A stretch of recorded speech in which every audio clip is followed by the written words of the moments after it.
Welcome to Flat Earth Debate Uncut and After Show. I'm your host Nathan Oakley, and if you are new to this channel, or you've not done so already, then be sure to subscribe, hit the bell notification icon and join button if you'd like to become a Nathan Oakley 1980 channel member and keep up to date with the Flat Earth Debate. If you would like to support the channel, there is a super chat that runs alongside each of these shows while they premiere, and there's also a PayPal, Patreon and crypto link in the info box below the video. Also below this video you can get £50 for swapping your UK electricity supplier to Octopus Energy, and this is of particular note if you drive an electric vehicle.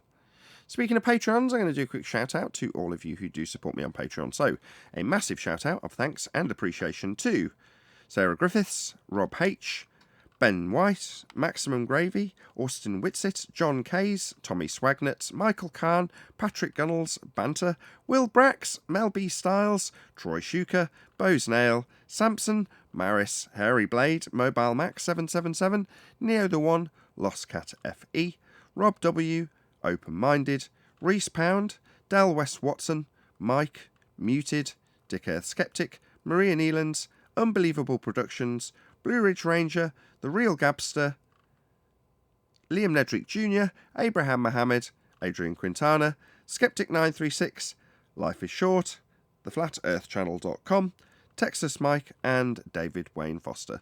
So another massive thank you to all of you for supporting me on Patreon. Now I will hand over to whoever is in Discord and Google so you can enjoy their dulcet tones while I set up for today's live show. Neil? I said Nathan was on eggshells a little bit the other day. I could sense it. Eggshells with what? I don't know what you're talking about, Neil. When Becky came on, I listened to the... she was good, though. She didn't mention any of the unmentionable, but because I was on eggshells. Becky? Who's Becky? From Australia, when she came in. Hello! I think it was Friday's show. Right, I don't know why you'd think I was on eggshells, not at all. I thought you was going to mention the unmentionable. What's the unmentionable, Neil? Just be specific. About the health thing. Even said can't talk about that here, but I don't think she heard you. And then she continued, but she never mentioned it. Oh, right, okay. No, I don't walk on eggshells. I'm quite blunt. If someone starts talking about Corona, I'll just say, look, this will get me banned. Because that's what YouTube say in their terms and conditions quite explicitly. So I'll just say it explicitly to whoever says it on the show, or talks about it on the show. Yeah, I don't think she heard you, so she kept going, but she never actually said it. Or maybe she did hear you. That's why she didn't say it. I've got no issue with it. Like I say, it's just one of those things that you just have to... There's various different things that YouTube don't allow.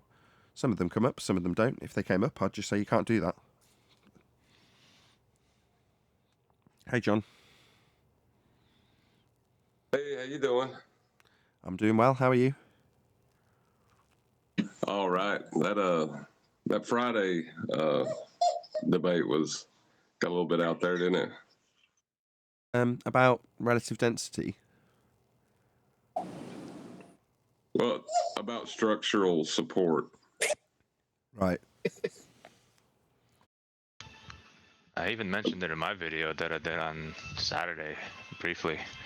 I used it as an analogy to something. Well, you know, the entire argument fell apart really early, and I didn't realize it until I listened back to it. But the word apparent was used to describe the structural support. It's an apparent structural support, right? Apparent structure. Right. That's kind of one of those, it either structure? has structure and is structure, or it isn't, right? Right, it's not actual structure? Okay, yeah, well, that doesn't mean anything.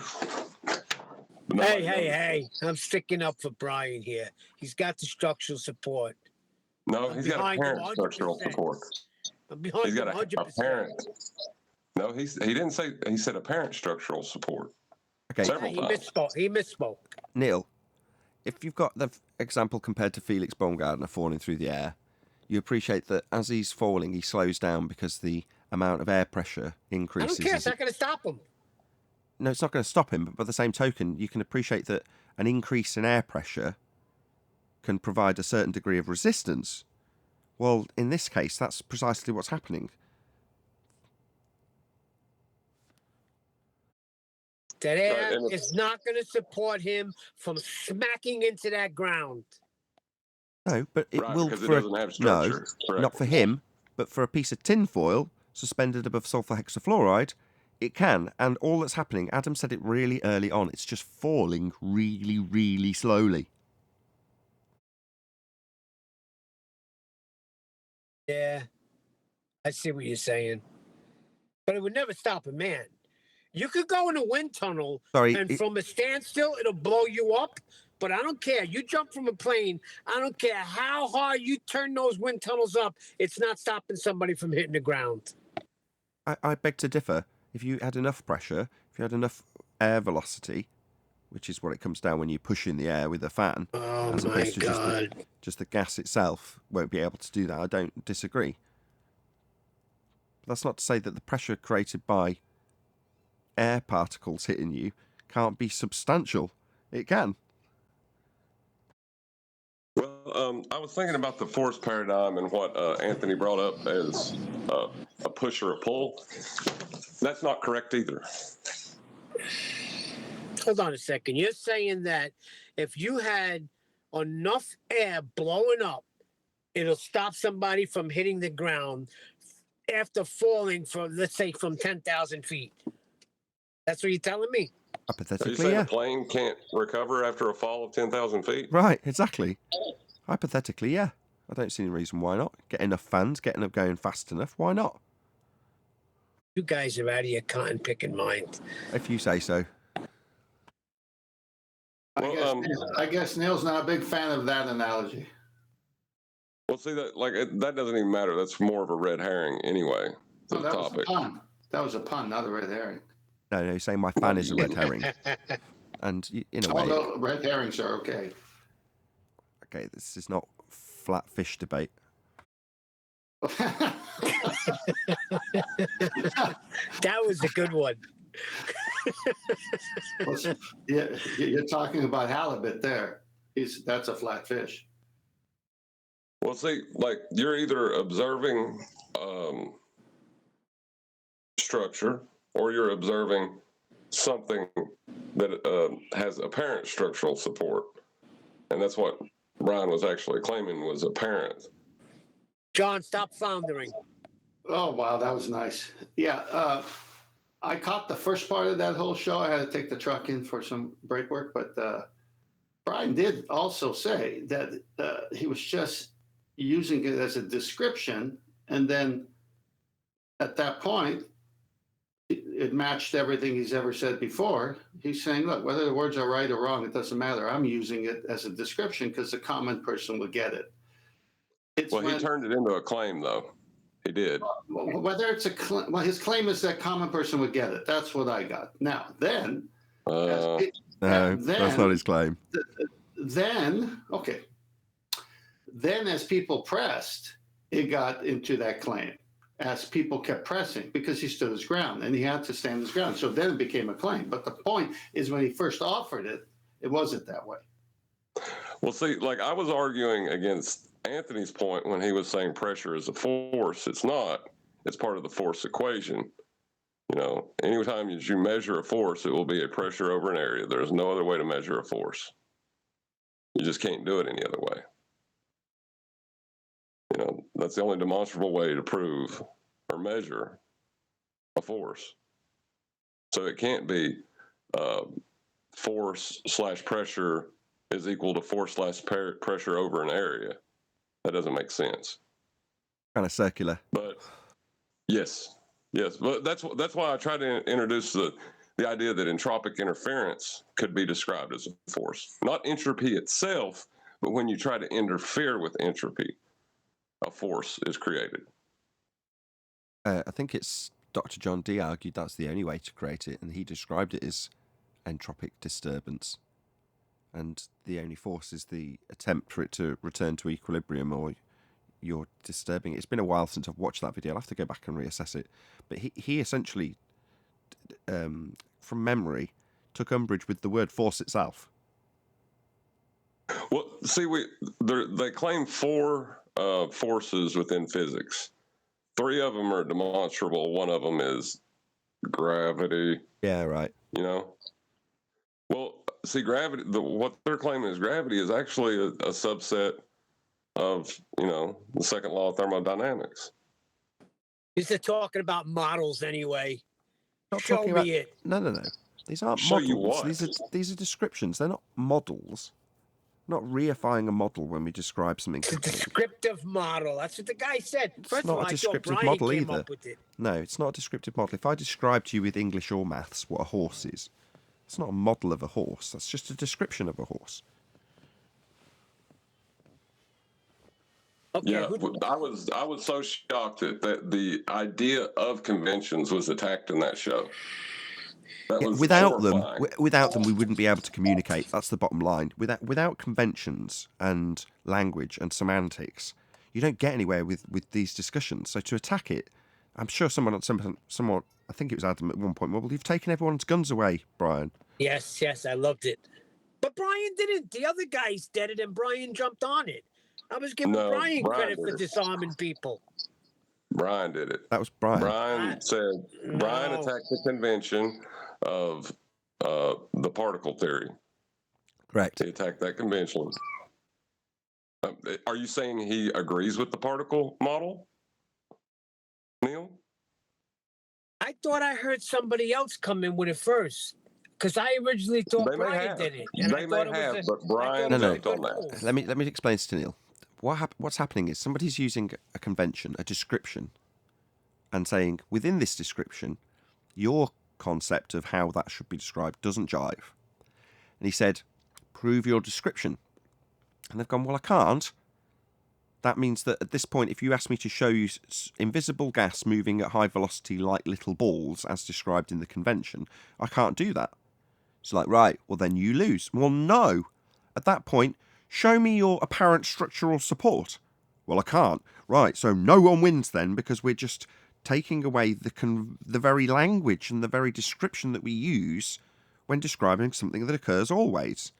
Now, in terms of that description, that's not to say that Brian's not right or that we can't better the current description. It's just a description. It's only as good as the language used. So there's nothing wrong with challenging it and saying it could be better described. No worries. I'm all for that. Definitely. Let's make the second law of thermodynamics more concise. But by the same token, when the concept used doesn't match with the actual thing being described, you've got to say, well, no, I don't think the word structure is correct. And that's where we started. So we start with, I don't think using it in this way has the correct linguistics attached to the word. Structure isn't correct. Apparent structure doesn't make it any better, because there isn't any. So, that's go on.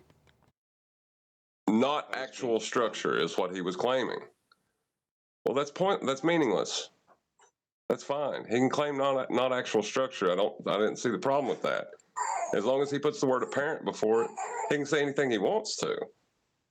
As long as it's, relatable to reality, but, or we can see it. But when he said apparent, he said that it's not actually structure, but then he tried to claim it was structure later. And that's when I took offense. Anyway, I understand what happened. I understood the whole thing. I just thought the other guy came in with it. I forgot his name, and Brian jumped on it. That's what I heard. But he jumped on it nonetheless. Yeah, because Brian's the originator. Of course he's going to jump on it and defend Silent Zero, I think it was. Anyway. Was it you, truth be told? Yeah, it was me. Yes. It was so weird. Because I liked the description that Sleepy Warrior brought in. The only thing that I was disagreeing with is that when the debate happened between Sleeping Warrior and Brian, is that he was using the model of particle physics in rebuttal to that, and that was my only challenge. But see, that's the thing though. That model, right? That descriptive model has been based on experiments.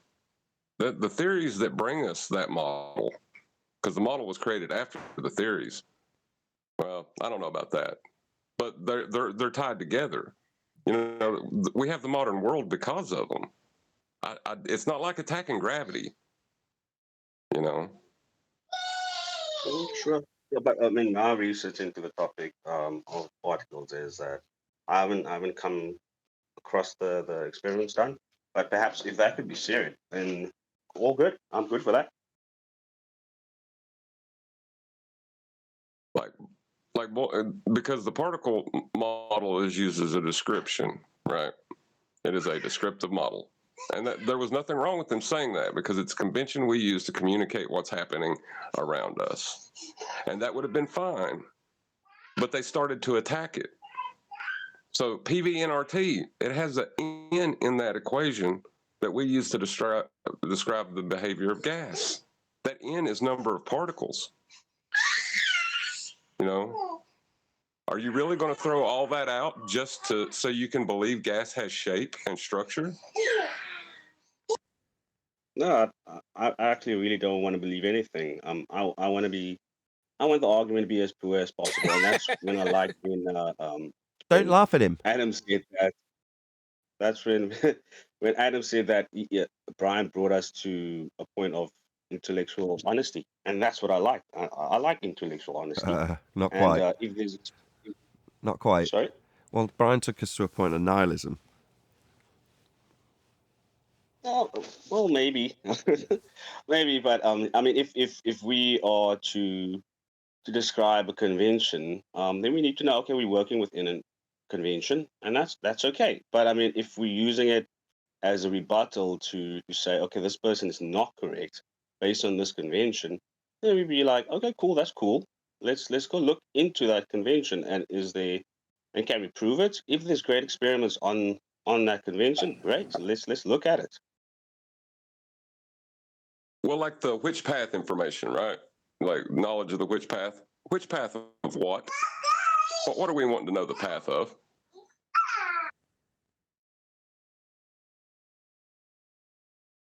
I'm not sure. Well, I I'm not thought sure. it was funny when somebody says, I don't want to believe anything, but that's just me. So you're firing individual particles through a double slit. Well, there's a particle. What else Yeah, do we need? I mean, and that's. I remember when there was an argument about exactly that, where with Ranty. I was a avid viewer, and then I saw Ranty had a huge argument based on that. I don't want to go into that, but I mean, the description. There's nothing wrong for me with the description of how particles works. It makes intuitive sense, but I got an issue with I, that.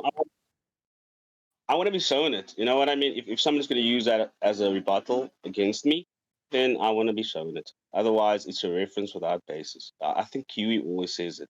He That's says fair enough. a reference is just that. That's fair enough. Sorry. I mean, I can give you an example in terms of particles. You've just been given it by John, but it doesn't really matter if it's a photographic plate or a sensor. It's probably slightly better with a piece of photographic plate because something's physically happening. You know, there's an interaction with the particle that goes through the double slit, and then you see it hit, right? Well, when you see those diffraction patterns, or after wave function collapse, your two lines, what would it be that you would suggest if the issue is, well, I can't see a particle?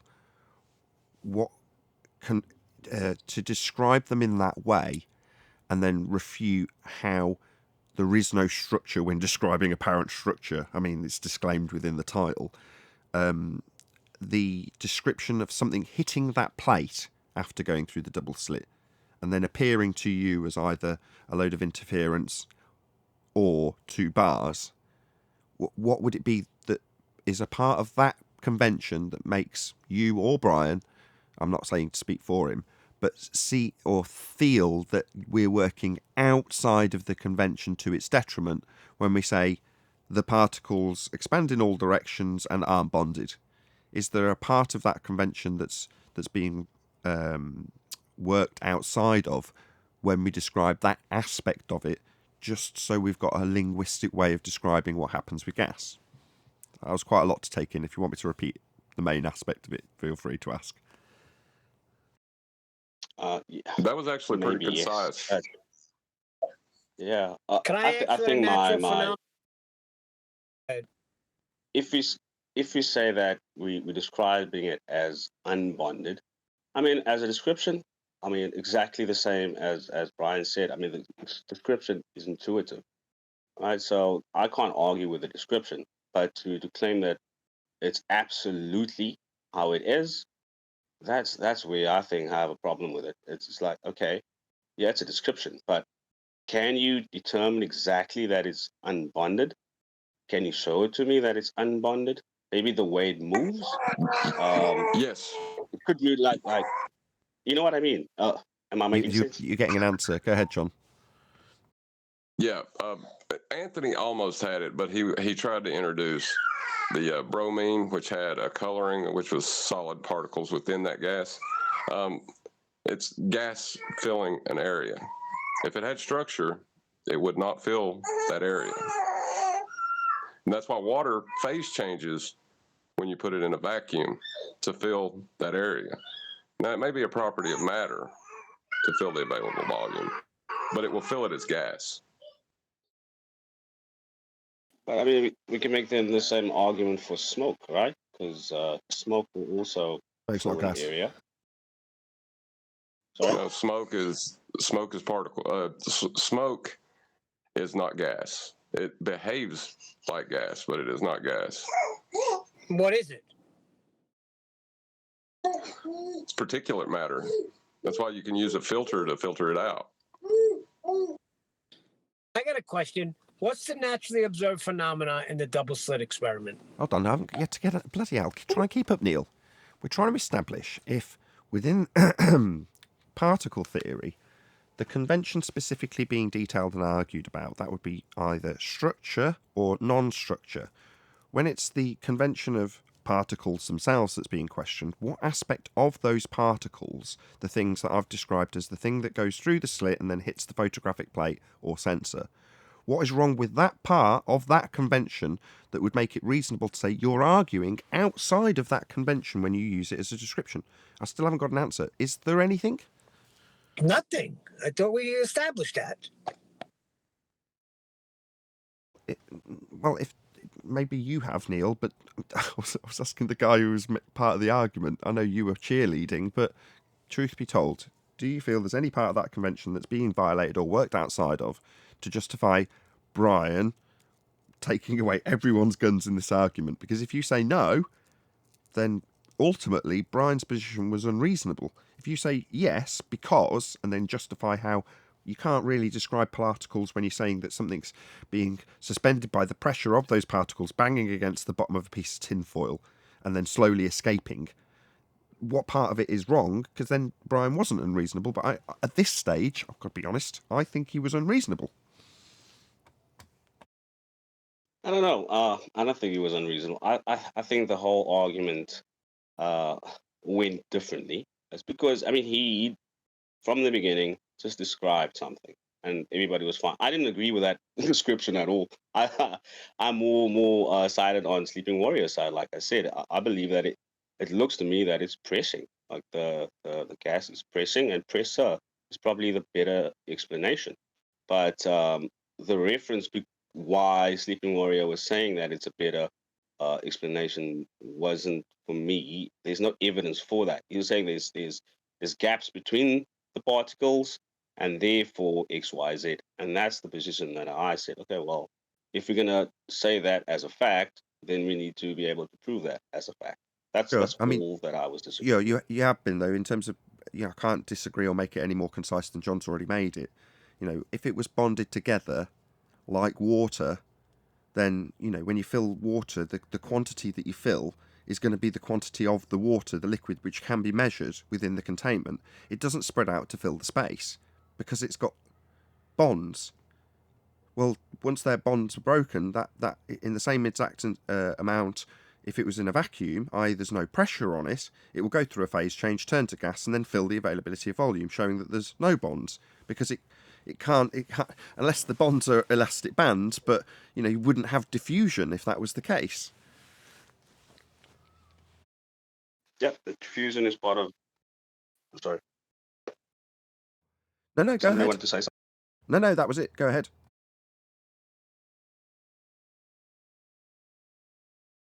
I was just going to say, in the double slit experiment, you're dealing Slit. with photons, right? Double slit. Are photons particles?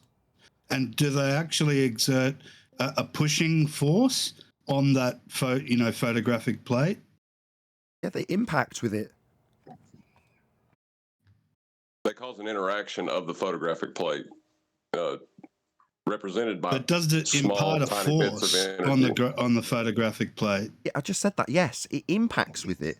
And then there's a reaction as a result of that impact.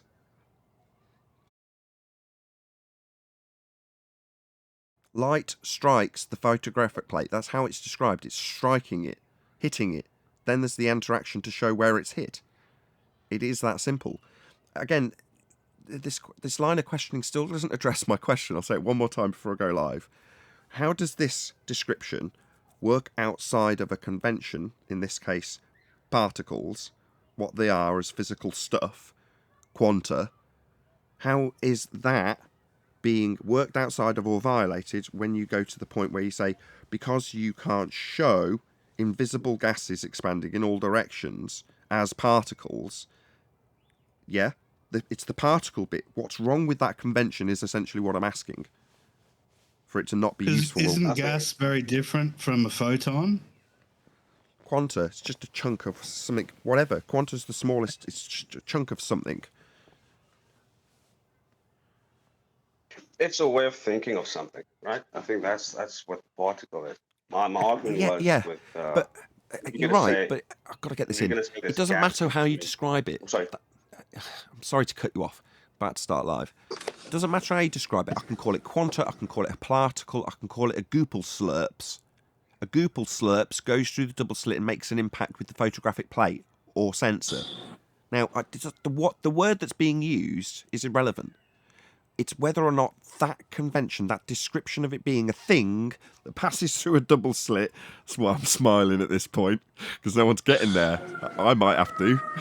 But that, let's call it a journey through the slit. Who's got their bloody mic wide open with their fucking alarm going? Right in the middle of a fucking sentence, Neil. You're going to piss me off royally. Why? I'm about to start live. I'm in the middle of rounding something out that's extra to it. You're doing it right now. You've opened your mic while I'm still in the middle of this sentence. Because I'm answering your question. It doesn't affect it. Start the show. It's not rhetorical. You can wait till the end. Well, can I go ahead and address it?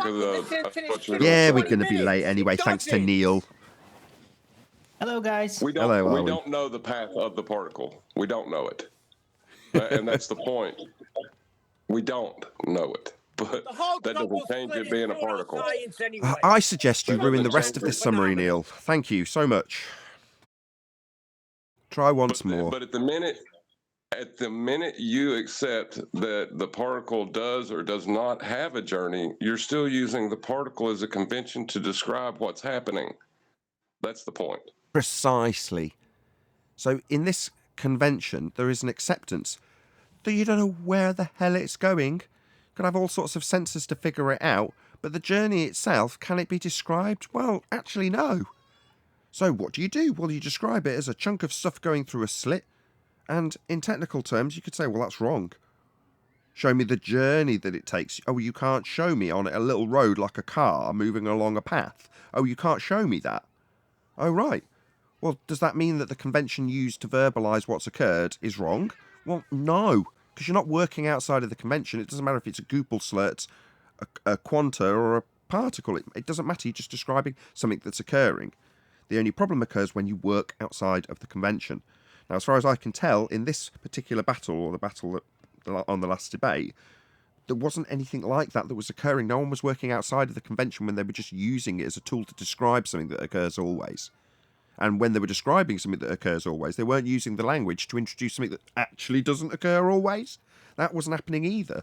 So, that's the summary. It's important stuff, I think, because we're talking about laws of nature, things that occur always. It couldn't be more on topic. So, I'm going to we're going to dissect this stuff, and at some point somebody, if they're being unreasonable, is going to get labelled as unreasonable. It doesn't matter if they like it or not. It's just we're in a discussion, we're in a debate. When the semantics goes off the rails and someone calls foul when there isn't one, then that's unreasonable. That's what's happened, and that's just the summary of it, whether anybody likes it or not.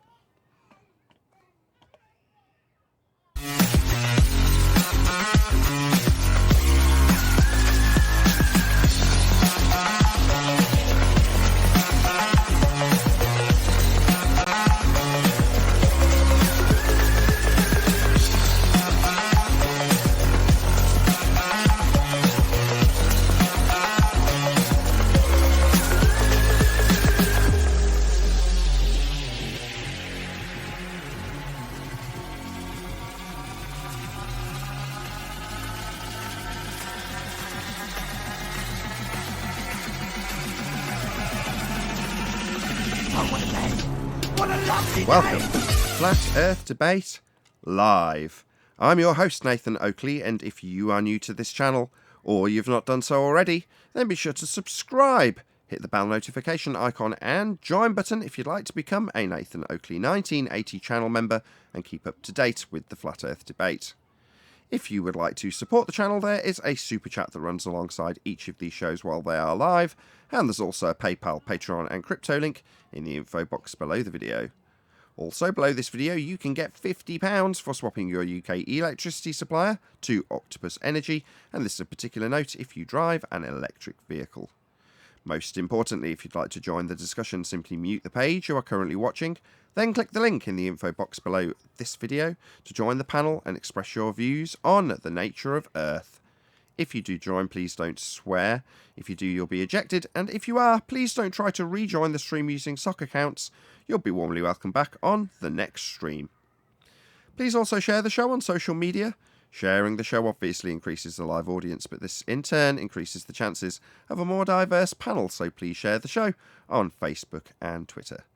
Now we are joined by Neil, 10th Man, Refracted Curvature, Righteous Force, Arwin, and a whole bunch of people in Discord. So welcome, one and all. Hello, Good hello. morning. Good morning. Hey, Good morning. Good morning. Good to have everyone. Any evidence that He you can does have have a gas pressure righteous without the voice. Go on, John. Go. I was going to launch straight into housekeeping, but go ahead. I was going to say he did have a righteous voice. Indeed. Any evidence you can have gas pressure without a container?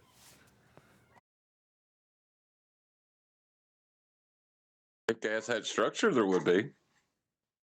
Or if it formed layers and had a top and an edge and all that sort of stuff? Nah, that was a low blow. I'm sorry, guys. Not at all. This is a continuation of the conversation from the last debate and from the pre-show. It spilled over into the live show. I want it to continue. I don't want to draw a halt to it just because the live show started. So to fill in the audience, we've been discussing the whys and wherefores of describing the man-made induced effect of pouring an inert gas, that would be sulfur hexafluoride, into a fish tank. And then as it slowly escapes, the pressure from that gas is enough, with the disequilibrium caused between it and the air, which is less dense above it, if you will, causes a piece of tinfoil to float on it. Now, the description given by way of a convention is to say that the pressure, that would be the force the particles of sulfur hexafluoride exert on the bottom of the tinfoil, is enough to suspend the tinfoil as it precludes the gas from escaping from all of the container, and over time it would be asserted that that will drop as all of the sulfur hexafluoride diffuses throughout the rest of the air, as gas does. It expands in all directions to fill whatever volume it'll disperse between the gaps, that's diffusion, and over time the tinfoil will drop. That would be the explanation. Now, the challenge, which originally has come from Brian in terms of his belief that it's better to describe it as having apparent structural support, is being challenged and said, well, no, we don't feel that, or I don't, I'll use me, I don't mind. I don't feel that structural support is a good linguistic way of describing something that has literally no structure to it, because it's unbonded. The rebuttal, if you can't show unbonded gas at a molecular level, then that convention is flawed. That was what was discussed in the pre-show. The summary from me is that I don't see that the convention, that would be of particles themselves, is being breached or worked outside of when using it in that manner to describe the pressure on the bottom of the tinfoil. So hopefully that's a concise enough summary for the conversation to continue. If not, we'll move on to the housekeeping questions if that was actually the close at the point that I summarised it before we went live. Well, I thought it was funny you brought up the thing about the journey, because I mentioned something about this previously in the the particle collisions within the container. Like, the only thing you can show is the pressure on the container, you know. So does it have a journey? The way the microstates we use to explain this is just a convention as well, you know. So, but it works really well to describe what's happening. And like QE's explained, as long as you're not working outside of the convention to make claims, there's nothing wrong with using a convention to get across an idea. Correct. And in a circular manner, as much as we don't like criticising Sleeping Warrior, because he basically is fantastic, he's using a circular aspect of the description itself, which is the force, over an area within PV equals nRT, if you like, and saying, well, the force would be the force over the area, which is kind of circular. So that doesn't necessarily work either, because it's kind of trying to take an aspect of the description, that's a description of an effect, and ascribe causal attributes to that description, which would be working outside of the convention. I think you'll agree, John? Yes, that's one of the things I was trying to bring up on that. But, you know, everybody was getting heated. Now, if Professor John D. has brought up that when you interfere with entropy, it presents itself as a force, I think that there's nothing wrong with saying that. Because then, you know, pressure isn't your force. It's interfering with entropy. Right, it's the creation of the disequilibrium that can be... Sorry, Sleepy Warrior. It can be thought of as a force, Sleepy Warrior. I'm such a bastard. He was doing that to Brian. Oh, God. I didn't expect this to go this way, by the way, Sleepy Warrior. Yeah, that was a low blow. Can I just, Go ahead, whoever that was. that was me again. Go ahead, truth be told. Yep. I just want to say that no, you can never have gas pressure without a container. Let me just say that first and foremost. Secondly, I still disagree with maybe I need to present it like this. Yes, you can't, when you measure photons, for example, if you make that example, you can't say what the photon did between when you're firing it till it hits the plate. I think that's where my disagreement is with the particle thing when it was used as a rebuttal against Brian, because we were describing what the photons were doing to prove our point, and that's where I had a thing about it, because we're saying that it's hitting the foil or whatever at how many collisions. Now the thing is, okay, then prove that collision. That's how you qualify pressure. Yeah, if there was no force over the area, then it would immediately drop, right? Because there'd be nothing precluding it. The fact that it doesn't, although as soon as I said it, that also sounds kind of circular. Hello, Sleeping Warrior. Yo, yo, yo. Can I just correct something that was just said wrongly? Nothing has been said incorrectly. How dare you? So, do you want to say what you said again, Nathan, about how you said it was a circular reference when force was the pressure or pressure was the force? How did you word that? Actually, John's point, so I'll allow him. Go on, John. Right. You described pressure or force as a push or a pull, but you can't demonstrate that without an area for it to act upon. So it'll be a push or pull over an area, which is the same as saying a pressure over an area. But a force can't be the pressure and the pressure can't be the force if the pressure requires an area and the force does not. Okay, so 2 points. So let me get through both of them before we counter and come back with a rebuttal.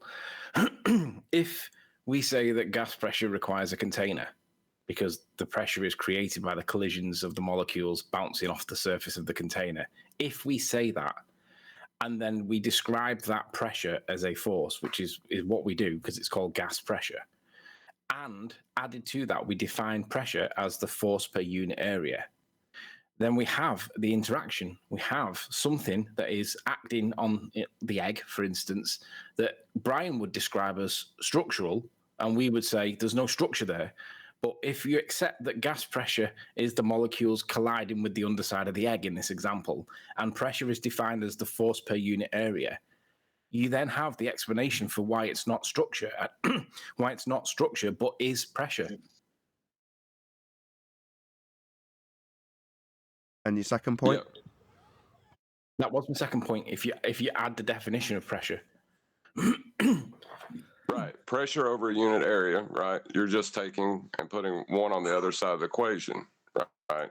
To demonstrate, which is making your definition circular because you're saying that pressure and the force is the same thing on both sides of the equation, which when you add in area to one side, you'd have to then add it to the other. No. All I'm doing is using the definitions that we're given in science, yeah? So I've got it on screen now. I'll just read what it says.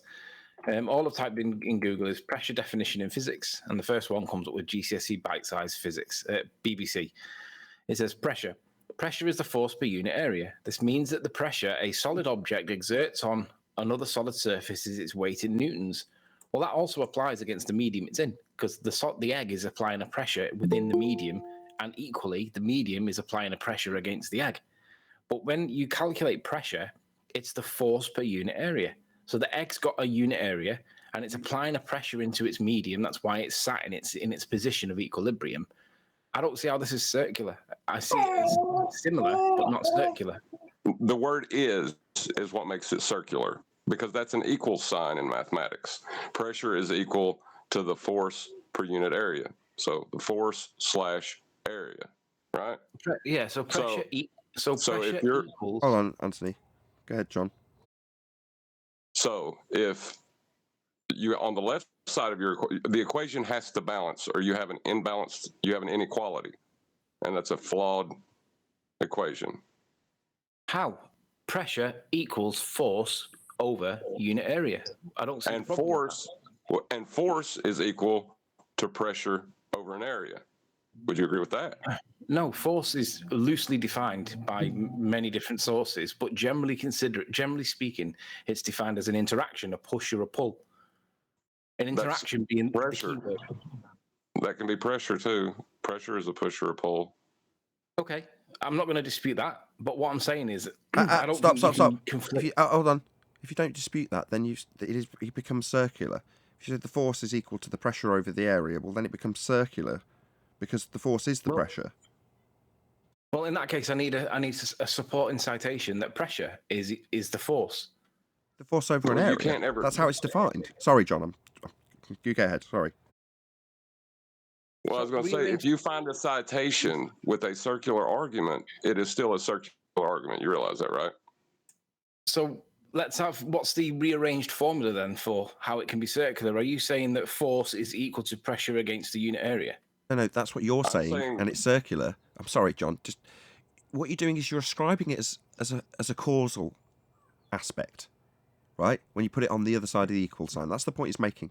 When you describe the effect, right, that convention to describe the effect is perfectly sound until you take one aspect of it and put it on the other side of the equal sign. That's the issue. So just playing devil's advocate then, when they calculate F equals ma, they have force equals mass times acceleration. So if you're saying that force is equal to the egg accelerating, and are you saying that makes that circular because it's equal to? Yeah. What's mass? No, that ain't. Hold on. No, I'm not saying that. I'm saying if you define mass as force, you would make your definition circular. I was waiting for him to. Well, that's what I was leading him to do. Would you? That's what it's being used to do.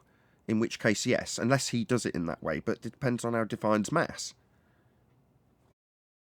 I don't see how there's a circular reference here, because the way I understand this, and I think the way most people conventionally understand it, is if you do one side of the equation, to balance the equation, to equal the equation, there has to be the second half of the equation. But if you're saying it's circular... No, because it's in both. If you move it from one side to the other, then it isn't in the other side anymore. Whereas if you've got it in both sides, you've got it as both cause and effect. Well, that means that if that's the case, then F equals ma has to be circular in the same way that pressure has to be circular. Yeah, when you Pressure define mass circular. as including the pressure or the resistance to acceleration, what would that be, Anthony? When you define mass as a... Say that again. As a resistance to an acceleration. Inertia, basically. So then wouldn't the equation then be inertia is equal to the mass divided by the resistance to acceleration? I don't see how that's circular either. Let me give it to you in a basic mathematical formula, right? So if 3 is equal to 2 plus 1, so 3 will be our pressure, 2 will be our force, and 1 will be our area, right? Yeah. Okay, so you can flip that and say that 2 is equal to 3 minus 1. Correct. Okay. What you're doing is you're flipping it, but you're not accounting, you're equivocating 2 and 3 to be the same thing. No, I don't agree. What I'm not flipping it either. What I'm saying is that when the egg is in its neutral position, its equilibrium position, because it's got matter, mass, energy, whatever, inertia, and it's in a state of balance, because it's in that state and it's equal all round, when it starts to accelerate, for whatever reason, cause can be irrelevant, but once it starts to accelerate, there's got to be a force that's doing it. Do you agree with that? No, you've altered the balance of the amount of force on a given area by way of changing the solution. Well, when you do that, you're not instilling a force, a magic force by adding salt. You're changing the density, which changes the force over the area of the egg. Now, if Agreed. that area happens to be, in this instance, less dense, then it's going to move in a certain vector. But that's not a force. You're just describing the effect of the area of the density over the egg in that manner. That's the convention. It's only applicable to the effect, not the cause. The cause you establish with the experiment. You change the density of the liquid. Well, that's not changing any forces. It's changing the density. Well, the disequilibrium was created, but when you get to the disequilibrium, you're describing an entropic effect. You're changing the entropic effect by changing the density. There's your cause. Sod all force, that's part of the convention to describe the effect. I agree, but when we in the last show when we had that tinfoil boat sat on top of the sulfur hexafluoride, and the issue was to do with the meaning of the word structural, and I drew in that red scaffolding to illustrate that there wasn't any structure there. The equal and opposing way to describe that effect that we were observing is that there's no structure there. He says there is. I say there's not. I just say that there's an equal amount of pressure keeping the boat up from below because the gas happens to be there for now. And I think when we're trying to compare or contrast the two positions, because Brian doesn't like the word pressure, but I don't accept that there's a structure there, we're at an impasse. But I think that the impasse can be achieved or can be overcome by applying the correct definition for pressure, because pressure is describing the force acting on the egg in the given area inside the tank and acting on the underside of the egg from below. So I don't really. I'm struggling to see how this is a circular reference, to be honest. I'm going to give John one last opportunity to summarise it. Then I'm going to say hello to Brian, who's undoubtedly got plenty to say on this. So go ahead, summarise your point, John, and then we'll say hello to Brian. Right. If you have on one side of your equation an area, and then whether you put force or pressure next to that area on the other side of the equation, you cannot leave. If you're saying that force and pressure are the same thing, you cannot then leave area from the other side of the equation. You're creating an inequality, a non-rational equation.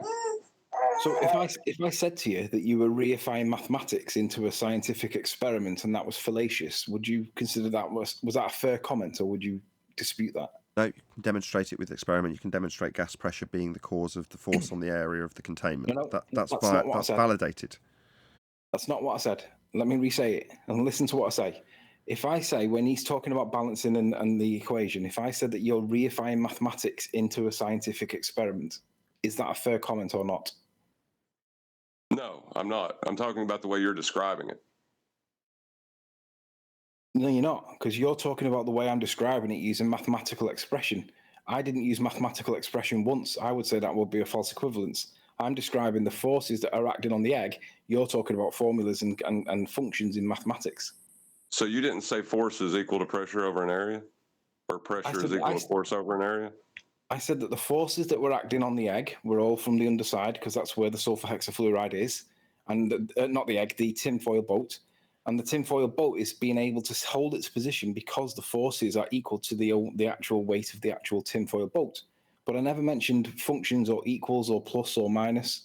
That's why I'm asking, are you not reifying? He's explaining it in terms of how you take something that's used in the description of an effect and then move it over to the other side of the equation to have it be the cause of the effect.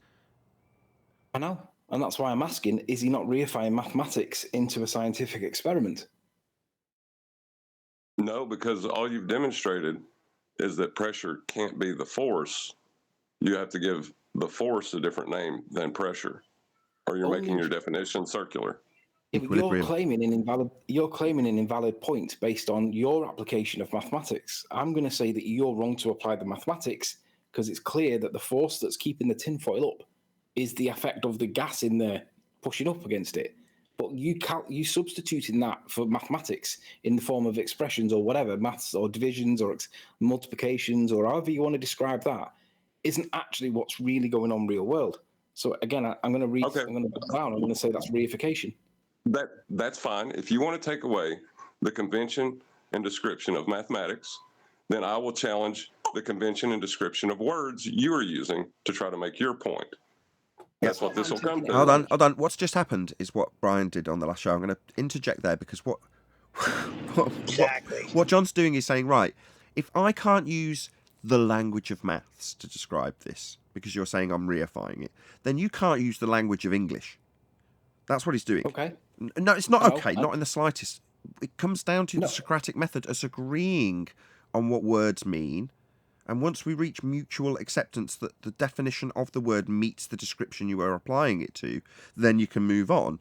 You don't just go, well, maths isn't a real thing, it's just an abstract language, therefore you can't use it. Because he can just turn around and go, English is just an abstract language, therefore you can't use it in any... This is nonsense. I'm going to shout out a few super chats, then we're going to introduce Brian. Everyone get a grip. We're just going to shout out some super chats. Then we'll say hello to Brian. Then we'll move on. Okay, shout out to Bex for the Norwegian krona. Thank you very much indeed. Really appreciate the support. Also, Al Junkie, thank you very much indeed for the €1.99. Really appreciate the support. It says Globers wear sulfur hexafluoride hats. Poor souls. Right on. Thank you very much indeed, Al Junkie. Also, Godzilla37, who says, with his $6.99 Canadian, depends on what your definition of is. That's who's that? Clinton. Right? Is that Clinton? That sounds like a Rumpolian perspective. It depends on what your definition of is. So thank you very much. Yeah, Bill, I'm with you. Listen, let me respond, Nathan. It's my screen on share. Nearly there. Then I'm going to introduce Brian, then we'll crack on. Nearly there. Shout out to William Shepherd for his $5. Thank you very much indeed. It says F equals MA. Force equals resistance to acceleration times acceleration. Oh, really? Thank you very much indeed, William Shepherd, for the support. I think Bex actually sent me a PayPal as he's super chatted. I'm sure he doesn't mind being shouted out for the PayPal he sent me, which I'm really, really grateful of. So yeah, I'll get into that if the discussion dies down. We'll not interrupt this with some e-begging right at this point, but thank you very much indeed. Also to Retro Bill, he says, great debate today. I agree, it's the game's being stepped up because of the lack of absence of ball defenders, as there is nothing to defend anymore. Right. That's it for the super chats, unless anybody else smashes it in the next 10 seconds. Brian, hello, how are you doing? Hello, Nathan. Hey, everybody. Yeah, I have stuff to say on this, but if Anthony wants to give a rebuttal there to that, I'll go after him. I do, yeah, because like the claim was then that what Anthony's doing is throwing out the convention of mathematics, like in the same way that Brian did when he said yesterday on the other show on Friday, when he said if you can't show the gas molecules are unbonded, and I see the equivalence, I see the similarities, and I accept that criticism. The difference is if we look at the definition of mathematics, it is defined as abstract, right? It's not part of the scientific method for good reason. It's not part of science. If we look at the definition of what pseudoscience is, a collection of beliefs or practices, in this case, it would be the application of abstract mathematics, mistakenly being regarded as being based on scientific method. Well, I'm basing what the egg or what the tinfoil boat was doing based on the actual interactions of real world. I'm saying that there's a pressure being created underneath the tinfoil boat. It's pushing the tinfoil boat up a little bit, and over time, like Nathan said, the tinfoil boat will fail. It'll sink and it'll end up on the floor. But I'm not throwing it out as a convention. I'm contrasting it and saying it's not based on science. It's based on the concept, the abstract language of mathematics. Well, mine's based on the actual real world forces. And what convention did you use to convey that to everyone? The actual what we see. We're seeing the effects of what we actually see. That's how you conveyed You it. have to use language. You have to use language, right?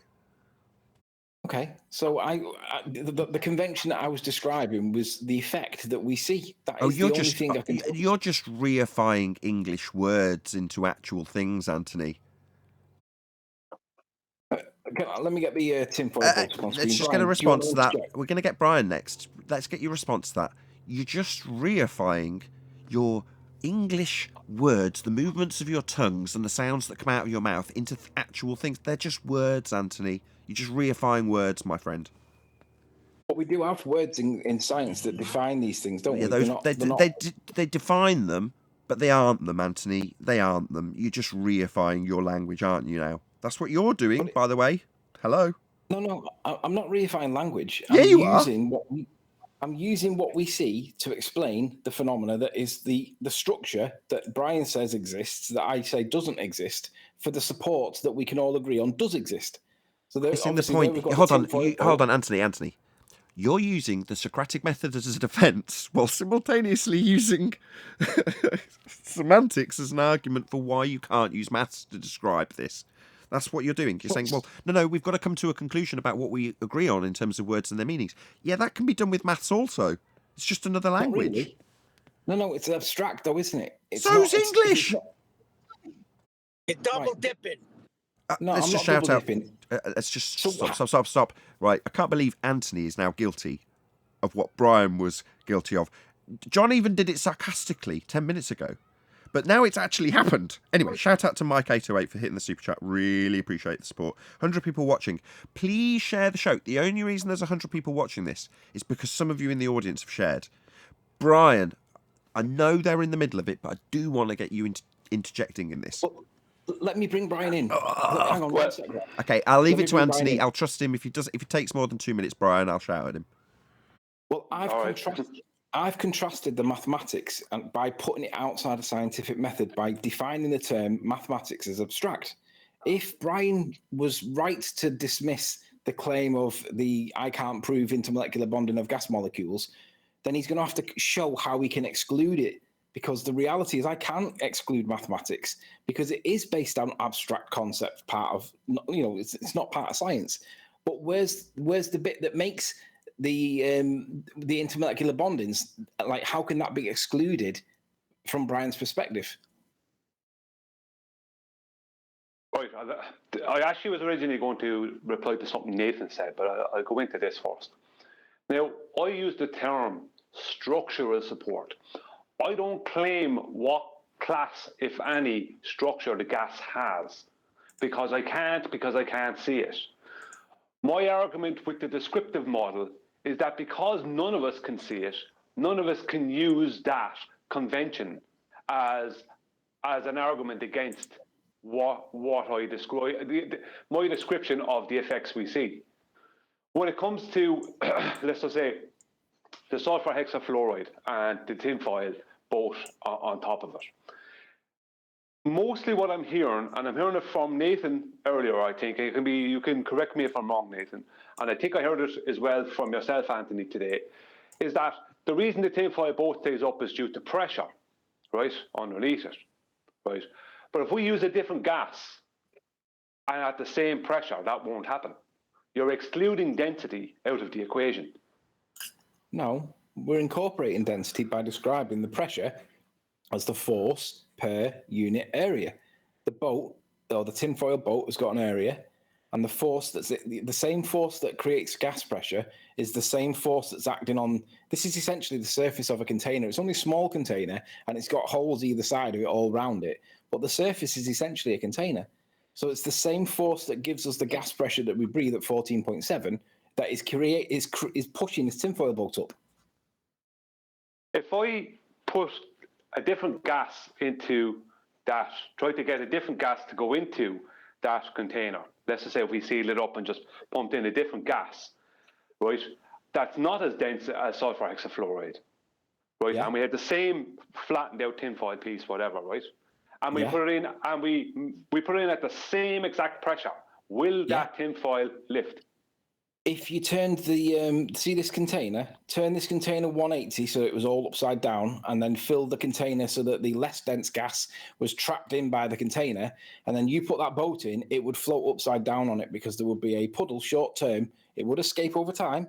Entropy would take effect, but this little container would appear upside down, and it would appear to be floating upside down like it were in Australia. That's what would happen.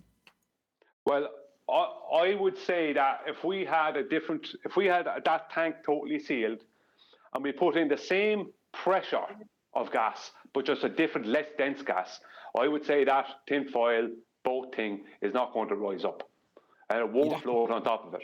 And the reason I say that is because the reason this happens with the sulfur hexafluoride is because it's dense enough to actually sit in the tank. Yeah. Right? So it's dense enough that it actually behaves, right? It halfway behaves like a liquid because you can literally scoop it up and pour it onto the tinfoil.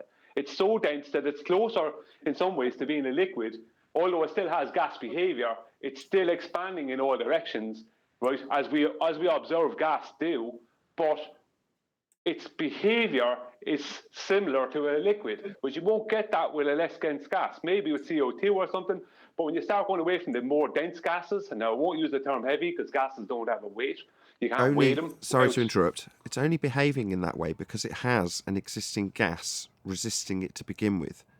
So if it wasn't for the fact that you had a certain amount of atmospheric pressure and you just distributed it into a vacuum, you just expand rapidly into the availability of volume.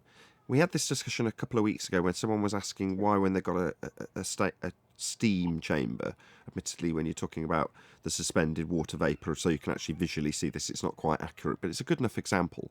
They're saying, why is it that when I open the door, suddenly I don't have an explosion of steam in my face as it goes out of the container that was the bathroom sealed up by the door into the hallway? It's like, well, because there's existing gas pressure there, precluding that from happening. Now, does that mean that there's a sideways wall of steam in your bathroom when you open the door? Because it's not piling out and you can literally look into the bathroom and see all the steam in there? No.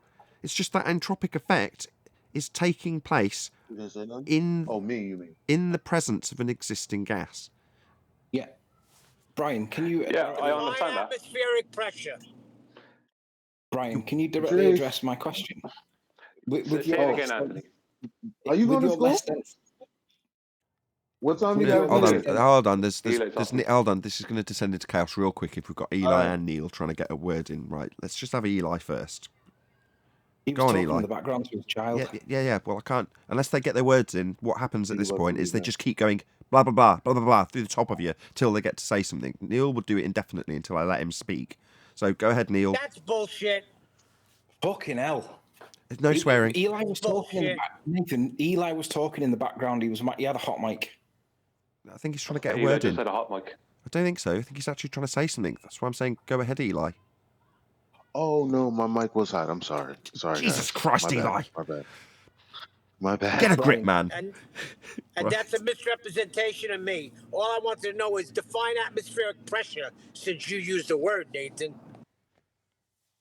Atmospheric pressure, I mean the pressure that we have at sea level, 14.7 psi. Now, my reification of a sphere is unintentional, Neil. I'm sorry. Okay. Brian, can There's you an respond to my... existing gas pressure precluding the sulfur hexafluoride exploding out into the availability volume, because the volume's already full of gas.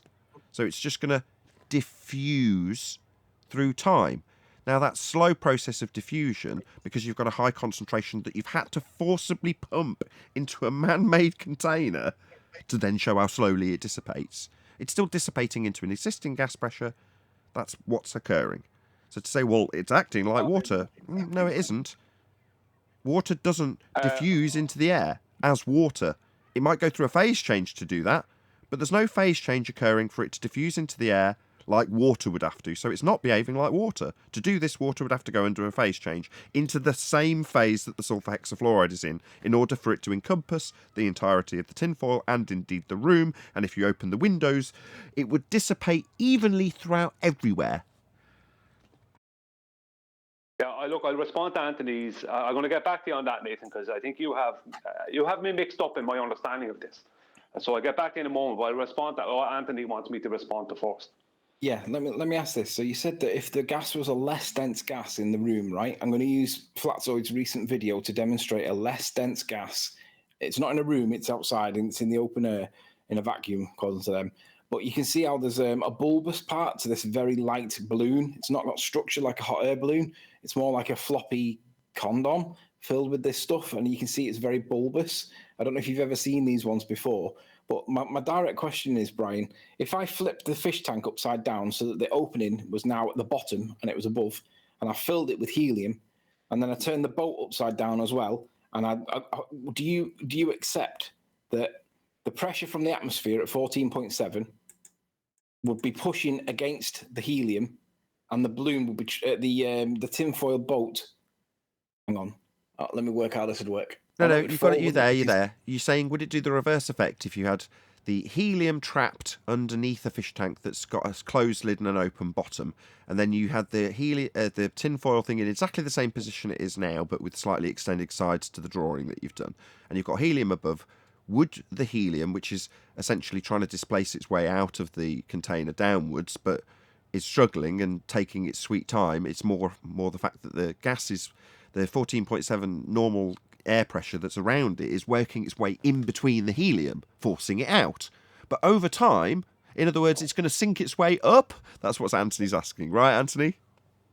I've got it in the wrong place. Forget where the boat. I've put the boat here. I've put the boat at the top, and the weight of the helium is pressing against the boat. Do you agree that the boat would stay trapped between the top surface of the glass, and it wouldn't fall down because it was being trapped in by the helium? Do you agree that's what would happen or not? No, it's not. It's always going to go with its denser. There isn't enough density to the helium to keep the boat anywhere but from going down. It's just not going to happen. No matter what you do, that boat is going to go down through the helium. It doesn't do it through the sulfur hexafluoride because the sulfur hexafluoride is dense enough.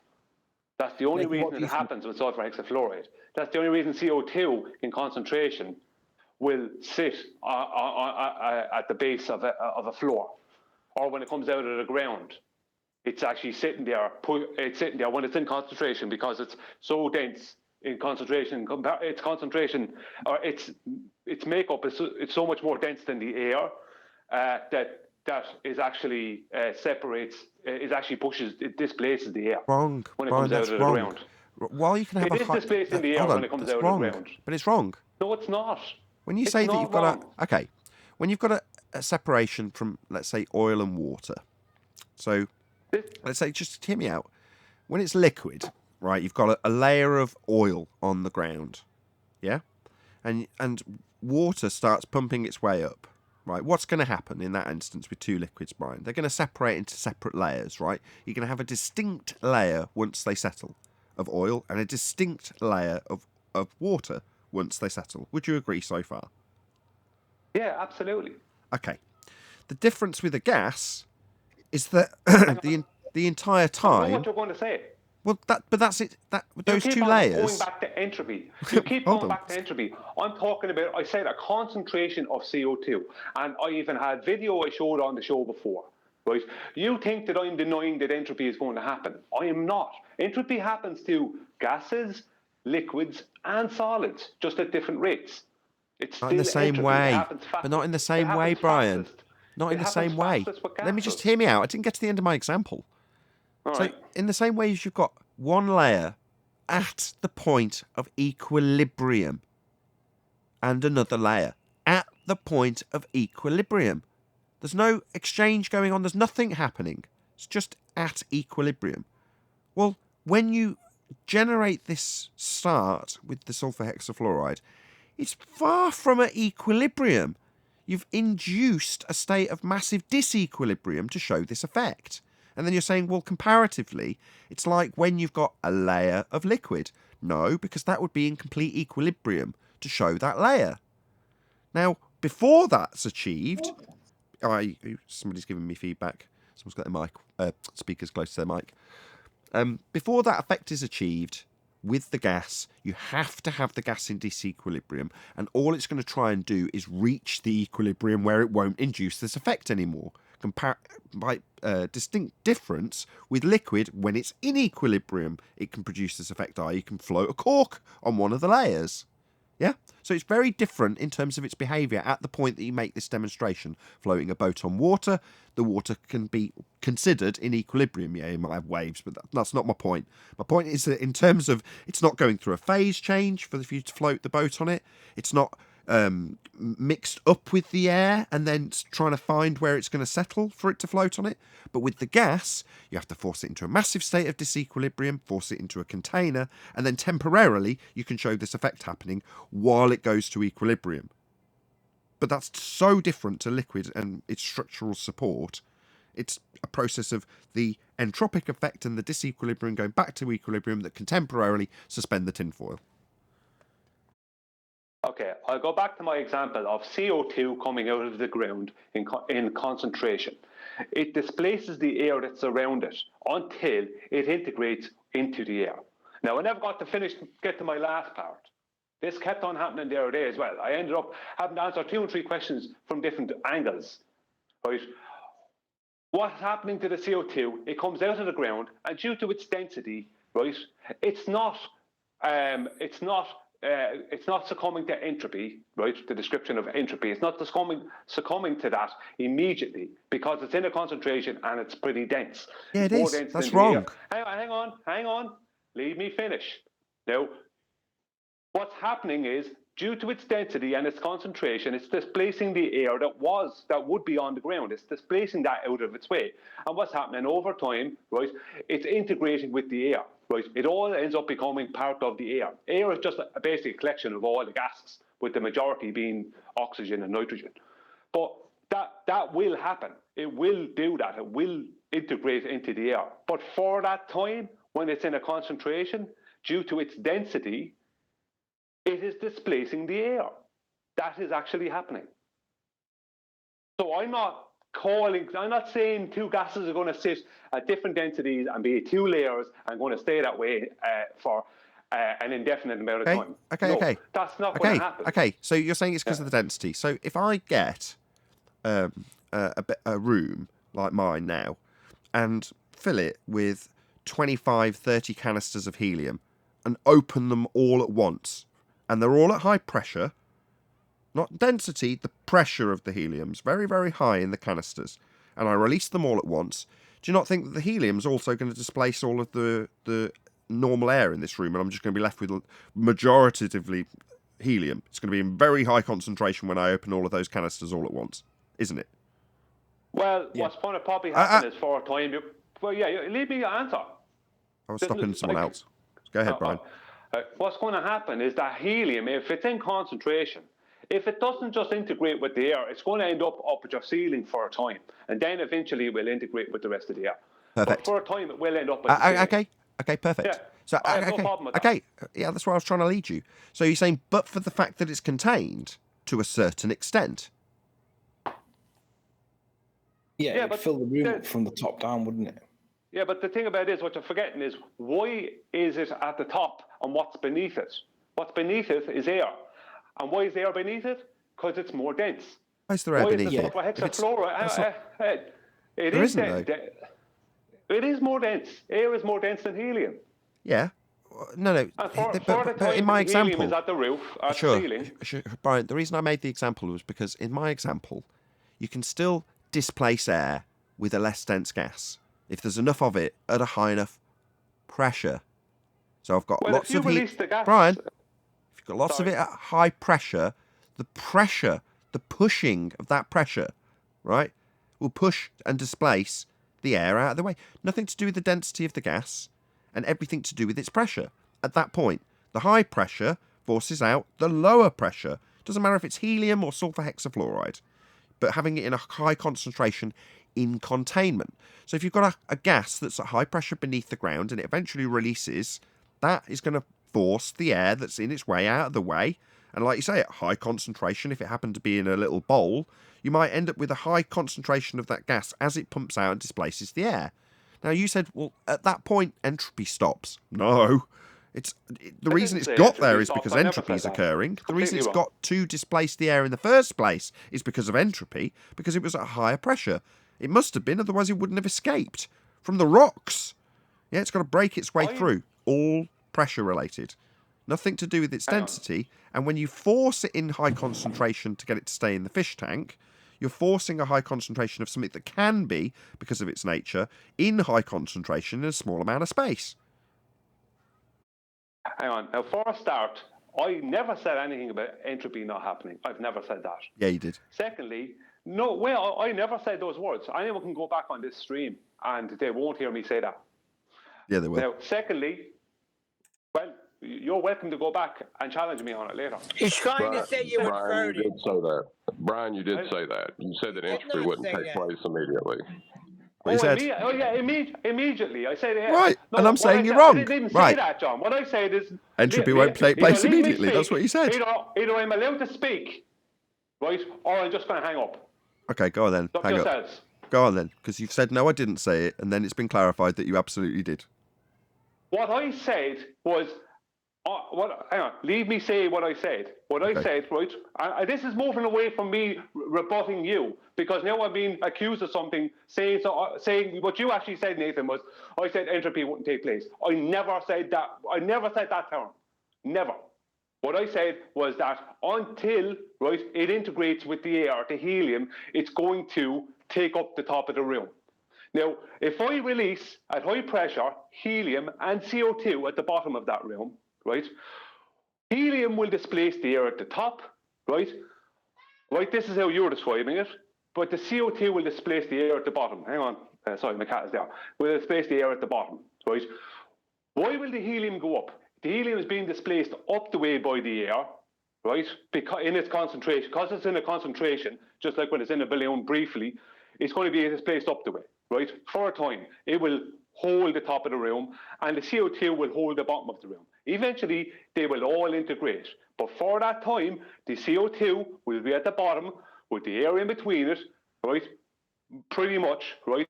And then the helium will be at the top. So why is the helium at the top and the CO2 at the bottom for whatever length of time it takes? I don't think that's true. It's entirely dependent on the pressure of the gas. So if you release a canister of, what did you have, carbon dioxide, did you say? CO2. Yeah, so you release your CO2 and you release the helium, but it's coming out of something that's at much higher pressure, yeah? So it's in a canister that's at a considerably higher pressure, and you just release both valves at the same time. Well, the fact that the helium's coming out at a much more forceful rate, if you like, it's coming out from high pressure to low pressure at a much, the entropic effect is much quicker, if you will. It's going to disturb everything around it. So it's not like you're going to have arbitrarily layers because one is described by you as being more dense. You might be able to say, well, its molecular weight is greater. But at this point, while they're exiting their canister at high pressure because they've been kept very close together, i.e. high pressure, it's just going to dissipate and burst through everything that's around it because it's at the higher pressure. Yeah, but I have no problem with that. I have no problem with that. You can do that with gas coming out of a bottle of Coke. It will displace the air around the bottle of Coke when you shake up the bottle of Coke and release some of the gas. It'll displace the air. I have no problem with that. I never denied that. The point I'm making is, why will the CO2 for a time sit at the bottom of the room and the helium sit at the top until it integrates all with the air and all becomes to one type of gas? Why will that happen? Well, I don't think there's a circumstance that would happen naturally. Therefore, you've got to induce the effect. And when you induce the effect, it all depends on what pressure you've kept the gases in their containers before you integrate them with each other. Then it's going to be whichever one's got the highest pressure will win in terms of it's causing the most chaos as it distributes throughout the air. But it's never, in my opinion, in this example, unless you try to replicate the natural effects of both helium and CO2 being released from the ground naturally to see which one would which one would integrate. It's like, well, no, at that point you've got to have containment to make this example, to have them distributed into an area that's contained and then see if one forms a layer. If you're only letting them out at a very, very low pressure difference, you're just letting them both eke out to see if you in the container you can get them to separate out. But they won't over time. And that effect happens the moment they introduce to each other because there's just gaps between them. So over time, unless they're bashing into a high concentration, which they are at say it with that Neil jumping down my throat, at the 14.7 that we experience at sea level, they're being impeded by the existing gas. And that means that the concentration builds up as lots of it's being impeded by the existing gas. And some of it, only some of it, at that point when it's first released, is making its way into the gaps. But that means that entropy is taking place not only for it to be forcing the existing gas pressure out of the way, but the moment it does, it's forcing its way into the gaps. That's how it gets out in the first place. So the only reason it can be doing this is because of the description that you would ascribe to it with the particles and their pressure to escape to reach the point where they're in a higher concentration in their semi-contained state. If there's, a valley, for instance, or it's the bottom of some tar pit, or whatever it is that's inducing this gas release, it's not just an open space for it to disperse into quickly, i.e. a vacuum. There's stuff impeding it. Right. I have no hassle, but hang on, Anthony, please. 1 second. I have to respond to Nathan. You keep on bringing up arguments, Nathan, as if I'm going against certain things. I never went against that. I never said anything like that. My point being purely, why is the CO2 going to sit at the bottom and the helium be at the top for a time until the whole lot mixes in? Because I'll tell you why. I'll tell you. Because you've got a container. Yeah, but we always have a container. The world is a container. Not on their system, we don't. Who cares about their system? We're talking about reality. Okay, but listen. Hang on, I don't need that, Anthony. Who cares what the globe says at this point? That's not what this is about. The point I'm making, Nathan, is that CO2, right, in concentration, will sit at on the floor of a room, right, and until it integrates with the air in a concentration. It'll happen out in nature too when it comes out of the ground and it's within a little valley. It'll sit there. Yeah. Okay, can I go respond to that? Yeah. No, it won't. Immediately, the moment it enters the air, some part, no matter how small, has distributed itself between the gaps in the existing air pressure. Immediately. Yeah, so there is no, totally there's a high concentration. Well, in the same way we say, well, if they claim it's going down, the gas, we would say, well, what about the ones that are going up? So if you say there's a high concentration, well, concentration means that there's more of it down low than is distributing throughout the rest of the gas. But some of it hasn't stayed down there. It's already, the moment it was released, distributed in between the gaps of the existing air pressure. So at no point is there a homogeneous layer. No, there is a concentration of CO2 that comes out of the ground that displaces the air around it. And at the boundary layers of both of them, they are integrating. That's what's happening. It diffuses immediately. Yeah, while it's in concentration, it's always diffusing. Why is there arguments being made against me that I didn't make? I never said anything about it not diffusing. I've never made that argument. It's always diffusing. right, at whatever natural rate it diffuses at. But while it's in concentration, CO2, right, will sit at the base. It will sit, if it has a place where it's in a little valley or somewhere, it will sit there. Well, not sit, but I'm using the word sit just as a way of describing it, right? It will be in concentration, taking up that area, right, and displacing the air. And at the boundary layers of both, they will be integrating with each other. I agree with Brian that he's giving an example much like dry ice. It's diffusing immediately. No, it takes time, but it's diffusing at the boundary layers all the time until it happens. I don't understand why we're stuck on this point. He hasn't said what people are saying he's saying. Thank you, Ken. All righty then. Any evidence of a physical geometric sphere edge? I would like to point out. Only joking. Go ahead, John. I would like to point out at this point the ballers can't even sit down and discuss this topic, just so that everybody, kind of gets has a moment to breathe and think about what they're, what's been the conventions we're challenging and stuff. I think that's awesome, but I think we've gotten way off the point of structure, and that's what really sparked most of this. And I think that, and like Brian, I do feel like. He felt like everybody was against him yesterday and may have said things unintentionally. So when he said apparent structural support, there's nothing wrong as long as he uses the word apparent. Yeah, that's reasonable. Let's make that clear. Can I say something? It wasn't anything against your argument. It was pure racism, Brian, just so you know. Brian, can you see my screen? Brian, can you see my screen? Yeah, I can. Yeah. Okay, so this represents your room. It's a square room, and for those that are on Discord that can't see it, Brian's in like this to the one side of it, and on the other side of the room, there's a boiler on the wall. It's in the middle of the wall. It's not at the bottom. It's not at the top. It's in the middle, and this boiler's got a little fault with it, and it's going to gradually get worse. The fault allows carbon monoxide to escape the boiler, and instead of being exhausted properly because it's faulty, it starts to exhaust into the room. And I've got it represented with like the room's filled with blue dots that represents the normal air that would normally be in there, and I've got yellow to represent the faulty boiler that's emitting the carbon monoxide. Now we know that carbon monoxide is less dense than air. Brian, can you, at the beginning of this fault, do you just tell me what you think happens? It starts to secrete a small amount of this carbon monoxide. Are you saying that you think that the small amount of carbon monoxide will sit along the top of the surface of the thing, or do you accept that it will fill the room randomly on all directions because entropy? Oh, well, I think if it was coming out at kind of just a very low average amount, it's just going to integrate with the air. It has to be in concentration before it can displace anything.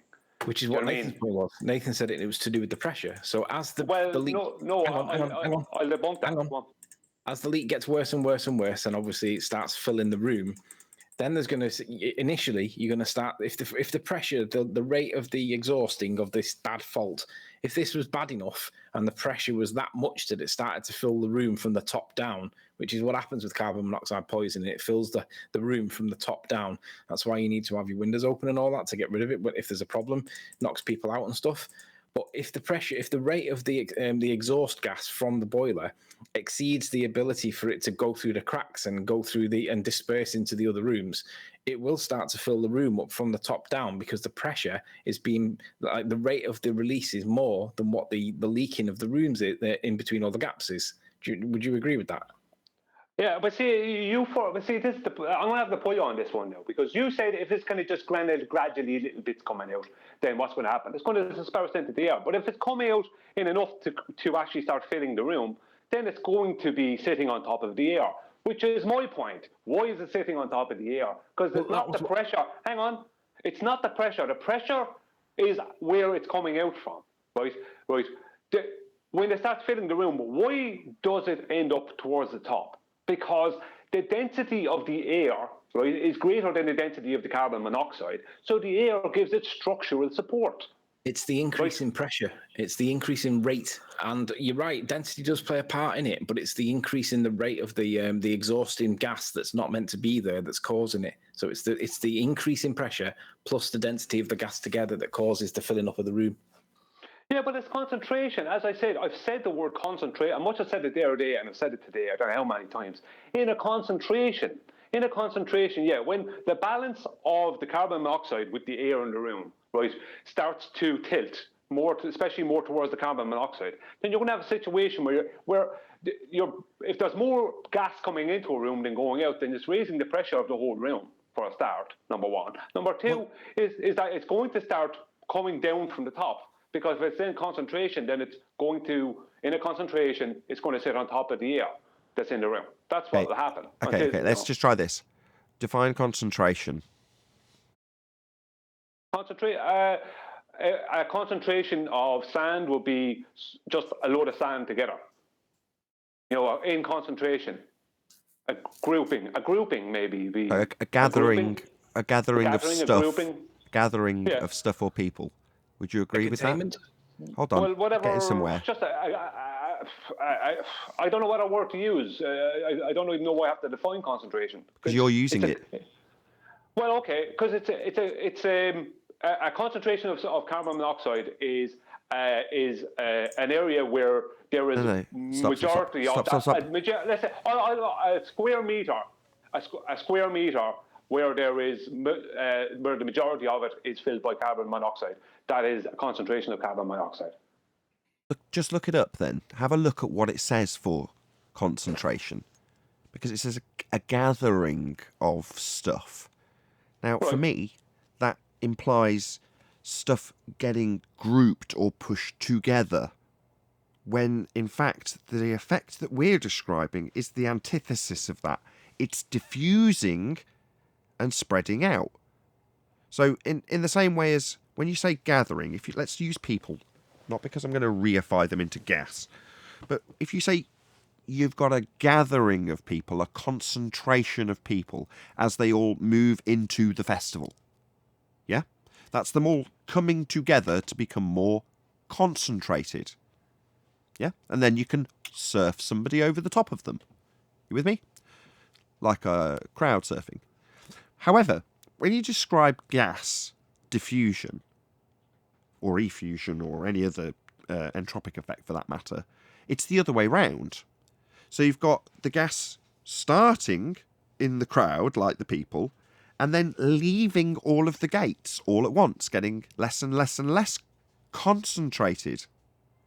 So your description has it going one direction, towards gathering, concentrating, becoming more focused, when in fact the gas is doing the opposite of that. It's becoming less concentrated, it's diffusing, it's escaping. So I think that possibly will hopefully move things along. Maybe not. That doesn't clear up anything, because that just makes it more. You're just making it. This is back to the same problem again. You're just making it more and more difficult for me to make my argument, because you're stopping me using words that everyone understands, like concentration. So what word do you suggest that I should use to describe a concentration of carbon monoxide at the top of a room, air in between, but underneath it, and a concentration of CO2 at the bottom of the room? What word should I use instead of concentration that everyone's going to understand here? Structural support, Brian. No. But this is about the word concentration here. No, I can't use the word concentration. Let me have a go. Let me have a go at this. No, I want another word. Otherwise, that's the fucking end of that. I'm going to keep on using concentration. Go ahead, round it out, Brian, and then I'm going to round out for the after show. Go ahead. Yeah, well, give me another word. Not go ahead. You have a problem with me using the word concentration, Nathan, so it's up to you. Then you give me a word. Let me do it. Let me do it. It's pressure, Brian. That is the word. So does the word pressure, how does the word pressure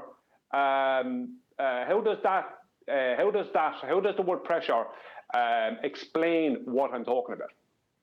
Because the interaction of the molecules is pressing on all the available surfaces, giving us the gradient, giving us the ability for these things to react with their medium. Pressure is the force. So there isn't a concentration of carbon monoxide then at the top of it, at the ceiling of the room. At higher pressure? for it to get no, for it so to that for it it's to the concentration. for it to make its way into the existing air, it would have to be at a higher pressure to pump into the existing air. If it wasn't, if it was at a lower pressure, then the air would be making its way into that gas.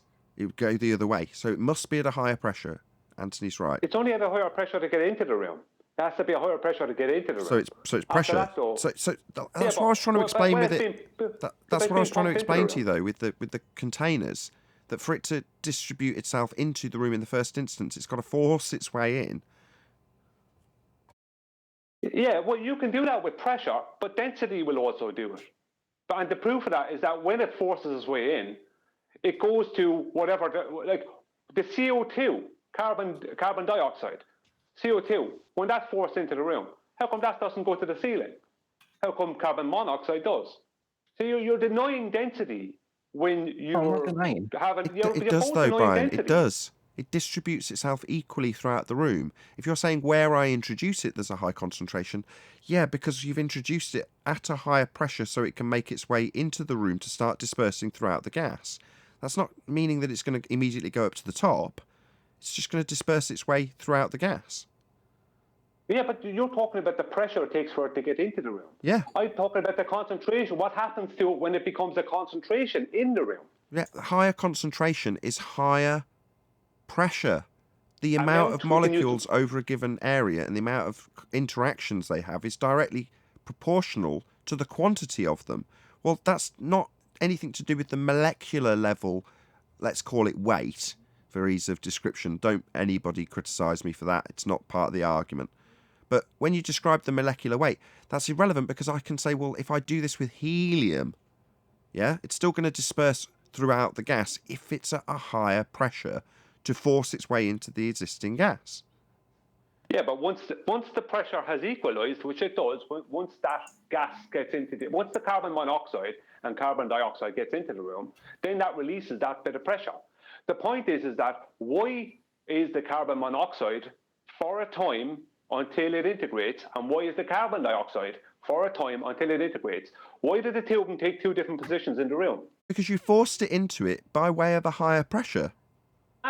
It doesn't matter. That doesn't answer why the carbon monoxide will sit at the ceiling and the carbon dioxide will sit at the floor. It doesn't. It won't sit hold on, that's a misconception that you think that they'll sit in layers. If you force them into containment, yeah, you can distribute them by way of having pressure, introducing them into the differential. When the carbon dioxide is pumped into the room, and this pumps stop, let's say they stop pumping it, right? When they put in a large portion, a large amount of carbon dioxide into the room, right, and they stop pumping it, right, that concentration of dioxide or monoxide will, for a time, if it's in a large amount, a large concentration, it will take its density placement in the room until it integrates with the air. Okay, correct. That's a forced disequilibrium. Oh, well, what has that got to do?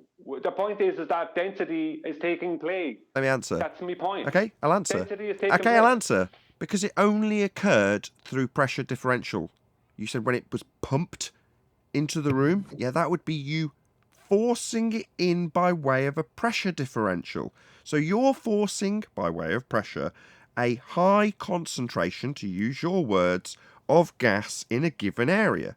Yet that whole thing only occurred because you had the circumstances, container, to induce that, and you forced the disequilibrium. Now, when you force the disequilibrium, it's the same as putting helium into a balloon. You're capturing that disequilibrium. Well, if you do it in a contained room and you say, oh, look, I've managed to force the helium to all be at the top. Yeah, for now, when you had the high pressure helium to do it with. But as soon as you released it, that process of entropic distribution started immediately and never stopped until it reached equilibrium. But entropy never stops for anything, Nathan. It doesn't stop for liquids or solids either. But what has that got to do with my point? Because all the pressure in the world doesn't dictate where that concentration of gas will go in the room. Okay, I'll tell you.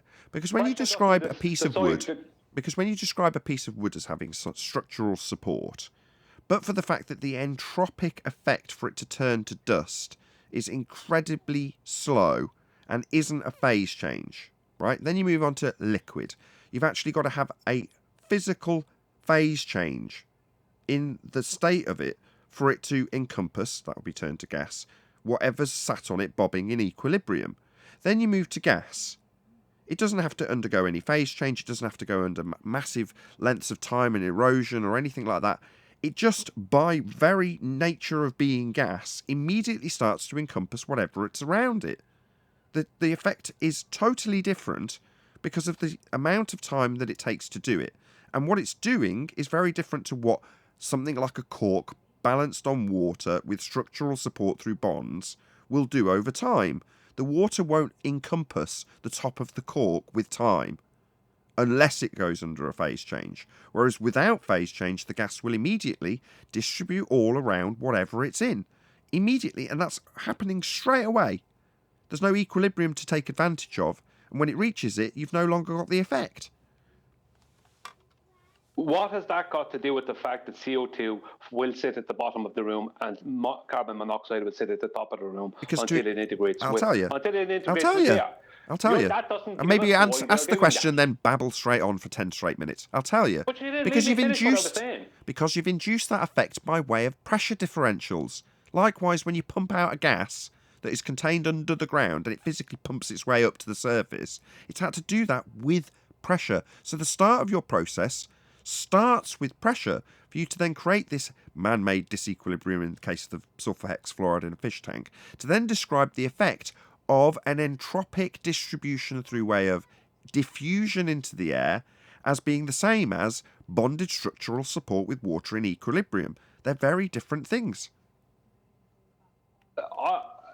The point I'm making is at the time that the CO2 is sitting in the valley or sitting on the floor, not sitting, but being in concentration around the floor of a room, for that time, right, the reason that is there until it integrates with the air is due to its higher density than the air. You're denying the relative density, lads. You're all, not all of you, but you and Auntie are denying relative density. What? You're denying what I'm saying. Nah, not.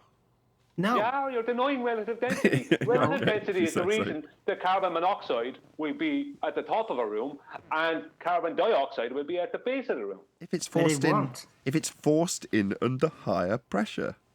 Who cares how it got there? The point is that I don't care. My argument is not how it got in the room. Why do you keep going back to this argument about how it gets in the room? I don't care if fairies bring it in there. The argument I'm making is that when it's in there in concentration, the CO2 will, in concentration, until it integrates with the air, will sit at the bottom of the room.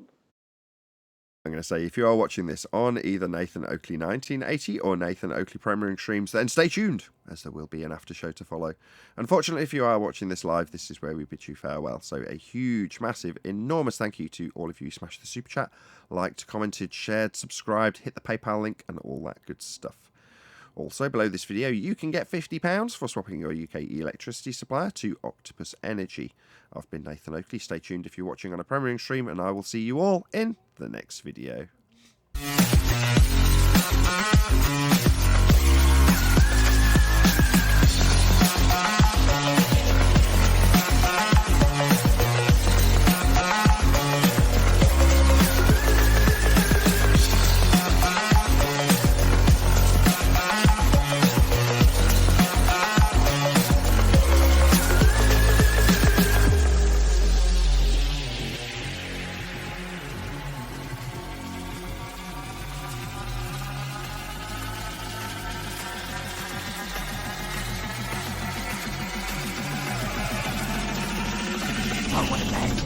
What a lovely day!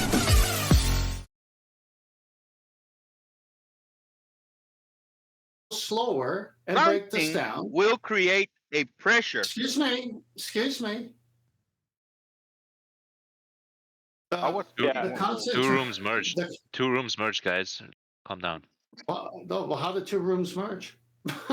Discord. Ask Nathan. Pressure. Don't worry. No, Just that look, was a everyone get joke. past the admin. We're in the after show. Everything's cool. Just carry on as you were. Yeah. So just listening, only interjecting twice. Guys are talking past each other. It seems like to me, I don't think Brian is saying what you guys are saying, what you're trying to pigeonhole him there. He is agreeing with dissipation. He's not agreeing with the things you guys are thinking he's agreeing with. For example, you say immediately, but that's not the same word as instantly. Instantly, no, it takes time because it's in a concentrated form. That's what Brian is saying. He's not going against entropy. He just says it takes time. Then you guys say, well, how do you get in the room? Well, that wasn't even his point. Let's just say it's in the room. What happens? That's Brian's point. Does it emerge instantly? Concentrated because of its pressure. Okay, forget it. Hold on. How does that any of that? No. Nobody is listening. It's the other way Nobody is around, though. listening. You can only get pressure You just by cut 10 by off. something being concentrated. No. Exactly. That's how it works. Yes. And Brian never You said can only that get it would pressure. stop. You can only let me just say it. You can get pressure only by having something concentrated. No not other way true. around. Container. That's not true. Well, it's Boyle's need law, actually. It is true. anything. He's describing Boyle's law. Look it up. Yeah, but see, smaller amounts now I still wanna give respond to pressure. It's Ken. just less pressure. My whole argument with Brian, I'm fine with him saying apparent structural support because it does appear to be supporting the tinfoil. But apparent means not actual. If you're claiming actual structural support to this gas, there's a problem. Right. So it falls into the category of Coriolis force not actually being a force. Oh, that's really nice and handy. Not confusing at all. Find one time. Hang on. Find one time where Brian said it's actual when he said he's just using it so he can communicate with the layman. He isn't. Yeah, but when you say it appears to support, no one's got an issue with that word. When it appears to support, right? The issue is when you say it appears to have structure. When it's a gas, that's the issue. No, he said that I'm using that word so that the common man could understand me, and then you guys jump all over it because we're so hypersensitive to words because of the ballers, and you do it to one of your own, and you're not listening to the whole context of what he's saying. Thank you, Ted. It's like this, right? I can't claim what structure gas has because I can't see the gas.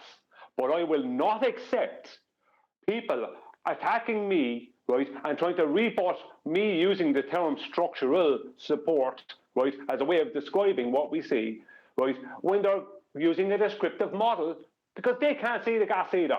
You don't know because you can't see it either. So I'm describing the effects we see. I don't care how the gas got in the room. I don't care about pressures. If there's a concentration of CO2 in a room, right, it will, right, even though it's constantly integrating with the air, if it's in concentration, it will sit, not sit, but it will sit close to the floor. Carbon monoxide will be towards the ceiling until it all integrates. When you open the windows, what that do? It speeds up the integration. That's what you do. Well, Brian, So you're claiming that it's the cause of an effect? But the point is why will the air sit above the CO2 for a time and below the carbon monoxide for a time? Because of the Bode effect. Relative density, the Bode effect.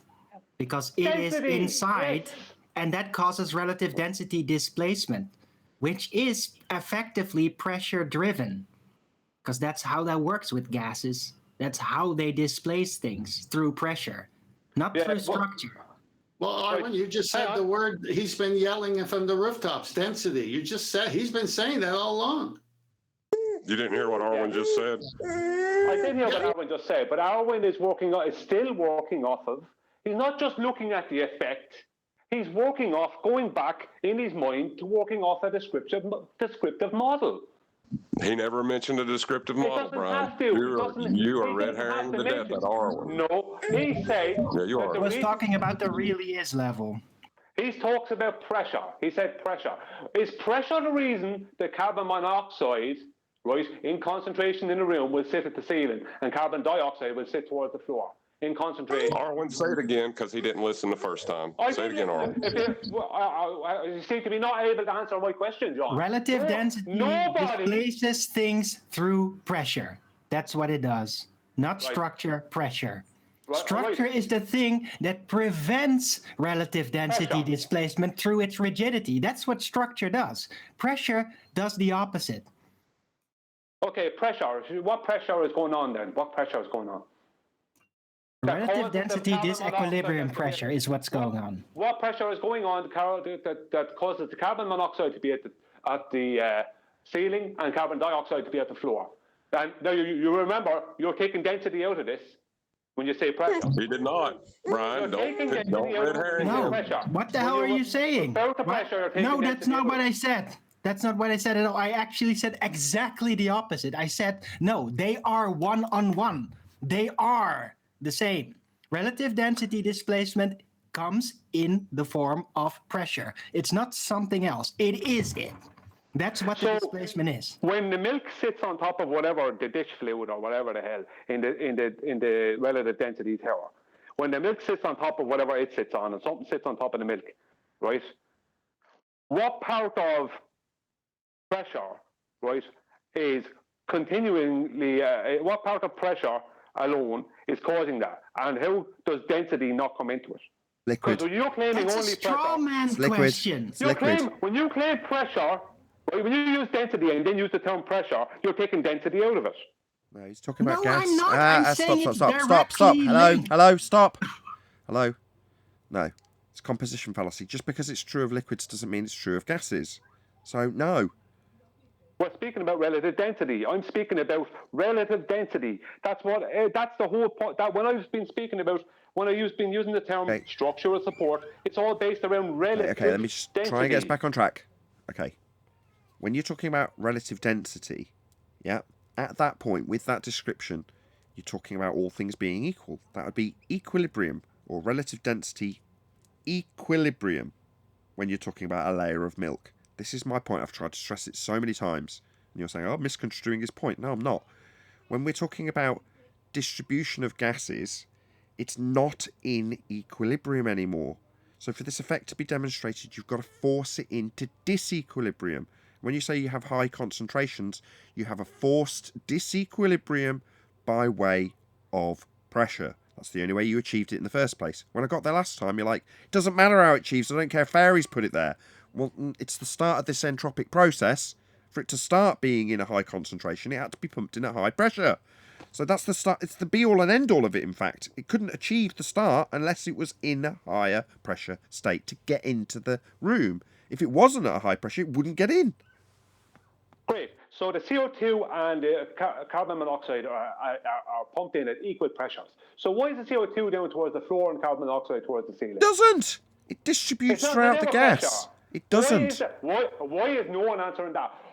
I have. I just did. It doesn't. No, you didn't. You're avoiding it. You're all avoiding it because you're trying to hold on to your No, we're not avoiding anything. You're absolutely avoiding it. No, we're not. I don't know how many times You I've keep asked that question, straw-manning and us. it's not getting answered. You literally put words, It's not weird, getting twisted interpretations of very cleared up things that I'm saying, and that's how you're reflecting it. Just let him get to the end of his Ask statement. 10 man, and Neil, is my question getting answered? Has my question gotten answered? I've asked it about 7 or 8 times at least. I mean, boil it down to what the disagreement is. So, like, Brian, do you think that if you were to take, a mixture of carbon monoxide and carbon dioxide, that if you put them in the same place, that they would sort of spontaneously... No, I'm allowing it. Let's just let him. No.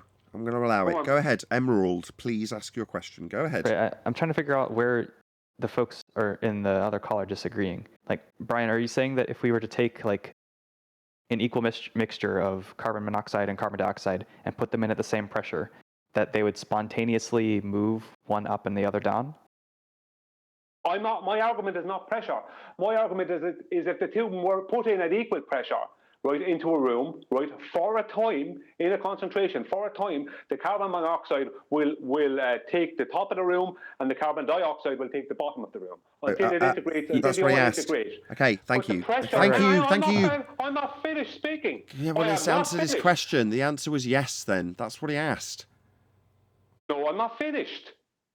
The pressure that they're put in at, right, being equal, doesn't have any effect. What has that got to do with the effect of one being up at the top and one being at the bottom until it integrates with the air? Right. That's my like point. that aside, like, I guess the question Demonstrate it. was just like, would they on their own move in different directions and like make themselves like more, I guess, organized into No. layers? No, entropy. It becomes more Right. disorganized. It dissipates. Does Brian think that that's Yeah. the case Yes, or not? No, but Emerald's I got think him, that and I would be want cool. Emerald to continue his line of questioning. He's got a very good way of Go on, posing this to Emerald. Ask me Brian. that Go ahead, again. Emerald and Brian That's better. only.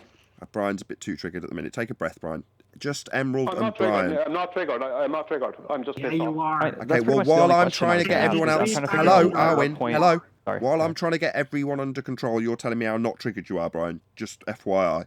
So I'll try Well, once you're gonna more. say, I'll yeah, try. Brian's a bit triggered. It means that you're trying to poke at Brian. No, I'm not. You Get want to poke a at Brian, grip, point man. Okay, back. Brian, this is now my Arwen, third be attempt with you quiet. telling me how not triggered you are for me to say, I just want Emerald and you, Brian, to have this conversation. That's all I'm trying to do, but you're And I'm trying to interrupting leave it me happen, to but tell when me how you're not insulting triggered me, you are. I'm going to say something.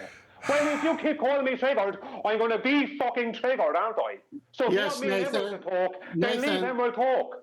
Nathan, don't say that to Brian because you're going to make him triggered by saying that. Don't tell him I'm going to make him triggered Oh, by like- saying he's like triggered, I Brian. was last week, 10th Tenth. man, when you Come did on, that to me. Emerald, Remember that, 10th Emerald. man?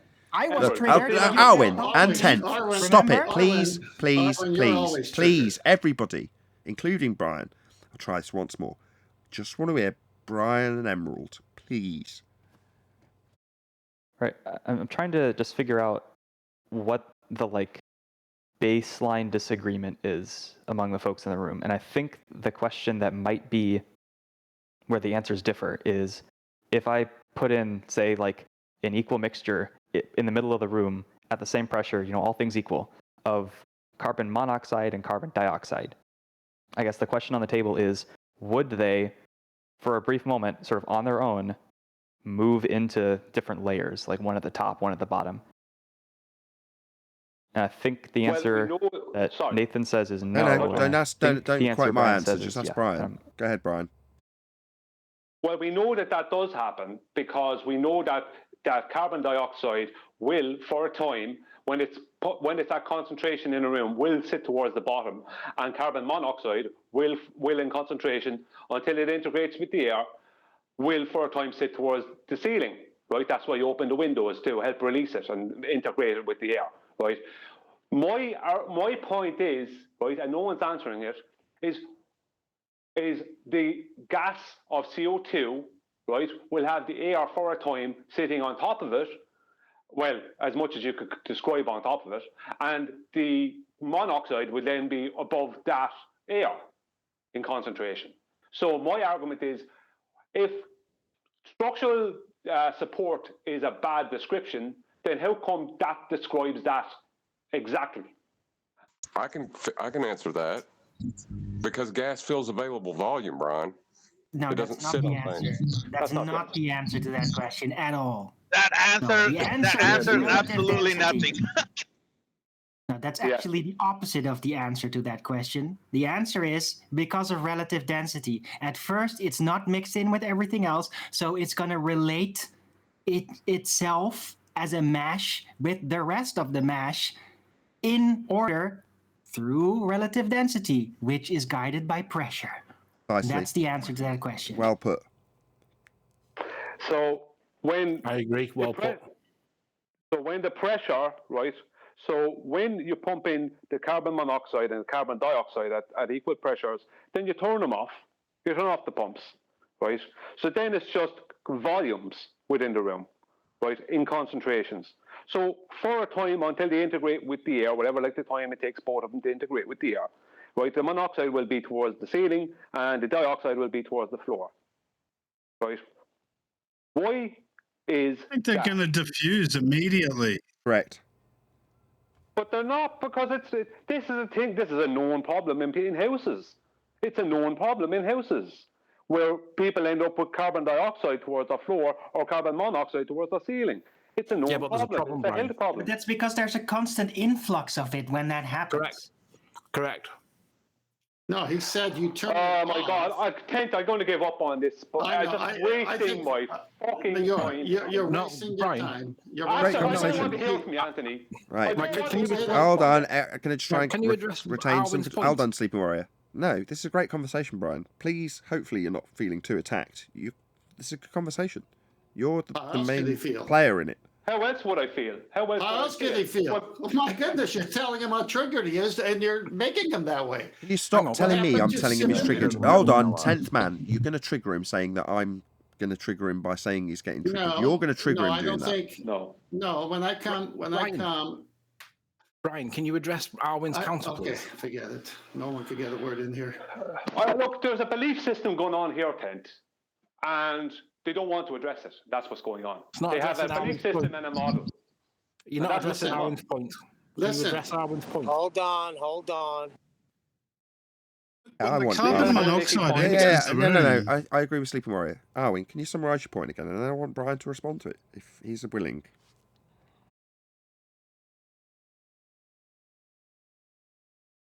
Arwin, you're on mute. Oh, sorry. I was just to the toilet last minute. I missed it. That's okay. Just make your last point again. Yes, Too much please. information. Your last point about relative density, disequilibrium. Go ahead, Arwin. Right. So yeah, the issue is every time there is a separation of different types of gases over time through entropy, it's going to mix up with everything else within the available container. But until that time, as long as it's still concentrated, it is a different density than the other mixed up air. And it's therefore going to order itself by the difference in density. And it does that through pressure. Stop, Arwin. Forgive me. Let me just say what Brian said. Brian said this is a big problem with houses because of carbon monoxide poisoning. And then you said that's because, make that point again. Oh, right. Yeah, that's because there's a constant influx of the gas. Just like the example of who brought forth that example of the gas coming out of the ground. It's okay. But now, Brian, that's a constant influx, you see? And then... respond to that, Brian? Okay, can we let Brian respond? Everyone shut up. Everyone shut up. I want Brian to actually respond without a constant stream of interjection between the point and its summary and Brian responding. Go ahead, Brian. Yeah, I'm just going to just straight out deny entropy happens, right? The description we have, I'm just going to completely straight out deny that because that's what I've been accused of. And that is, you keep on wanting to argue with me about, well, the fusion will happen. The fusion will happen. Who gives a flying fuck? That is not my fucking point. Can you address the point that... Can you address my fucking question? That's a no, then you can't. Hold on, what's your question? Hold on, no, what's your question? What's your question? How much... Who cares how much... Right, who cares how much is being pumped into the room or not being pumped into the room? My point is the CO2 will, for a time, stay close to the floor and the monoxide will stay close to the ceiling. Okay. Right. My argument, hang on, Nathan, please. My argument is not, right, whether it's still being pumped in, whether it was pumped in and stopped, it doesn't matter. The point is a relative density, right, can't be denied. That is the reason why there is, for a brief time, a difference in the layers. Well, you can call it a brief layer, if you want, or an amount, whatever. Okay, we got that. Thank you. I'll just address it. Because you're saying it doesn't matter when you wouldn't have the concentration, but for the fact that there was a pressure differential to introduce it. So you're saying it doesn't matter, it could be unicorns. It does matter because that entropic process was started by the pressure differential. Wow. May I say something here? May I say something, Brian? Go on, Silent Zero, because I'm just going to say something stupid at this stage. Yeah. Nathan, if there's a pressure at the beginning of that happening, wouldn't that actually make the gases not to separate, but to come together faster? Yeah, what do you mean faster? That's entropy. No. Okay. No. Why do they separate?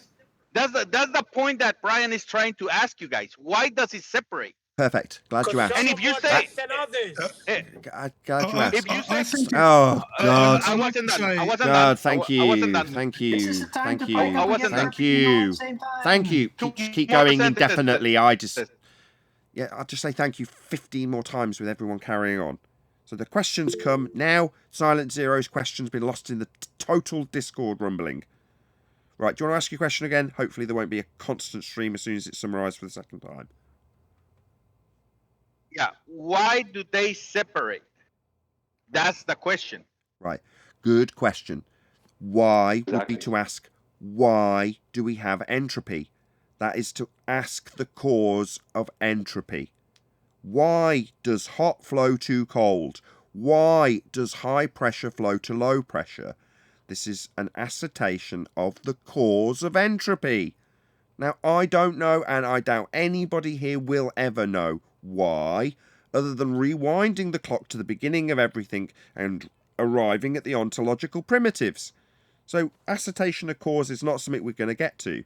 We can iron out the reifications of the descriptions of causes as effects in their convention, which we did at the beginning of the show, to Anthony's detriment.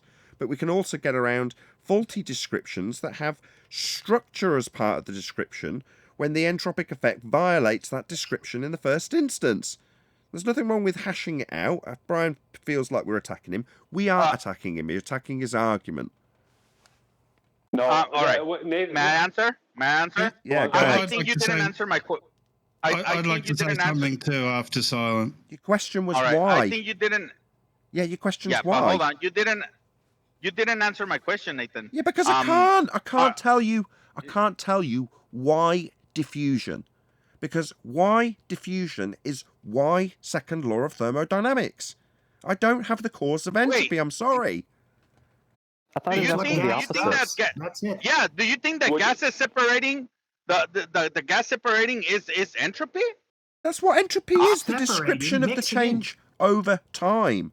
The diffusion of the gas is an entropy increase. That's what it is. I was saying the opposite though. Like rather than them diffusing and mixing, he was talking about them separating apart into like Exactly. So Brian's describing them grouping together and becoming concentrated, and then saying the fact that that occurs when pumped in is irrelevant. No, it isn't. It's the start of the process. No. Wow. Silent, they're not getting it. It's very simple, right? Very simple. We have the effect, right? We see the effect of the CO2 being close to the floor and the monoxide being close to the ceiling. Until the whole lot integrates together, we see that effect. Why, right? Why does the CO2, right, sit beneath the air and the air sit beneath monoxide for a time? Right? Because there has to be. I would say. Let me finish. There has to be some kind of what I describe as a structural support. No, see, doesn't that effect But it take isn't. place It's because it's after denser, that's why. diffusion and oversaturation of the gases in the room? Yes, No. well summarised. Yes, oversaturation would be to say that you take a gas, pump it in at high pressure than the atmospheric pressure. My bad. Don't give me crap, Neil. Just sat there listening, waiting for me to say sphere, isn't he? Right. Yeah, good summary, I would say. Yeah, so they only separate into these layers as he's trying to describe when the diffusion has been saturated so much so that you've got so much of one gas. What I'm trying to say. Disequilibrium. Well, let me ask you. Yes. Wouldn't you say? Wouldn't you guys say that when under pressure, these gases should mix instead of separating? No. You're 2 steps ahead of the game. So let's say you've got, I don't know, a load of rot under the ground, and the rot's creating gas. Eventually, the gas forces its way between the cracks because it's a high enough pressure to do so. At which point, that higher pressure gas forces its way into the 14.7 psi existing gas and creates this concentration. But it's the entropy of the process in the first place that got it to cause that differential, if you want to call it it. The high concentration is the diffusion of the gas from the ground into the air in the first place. So the process began with entropy.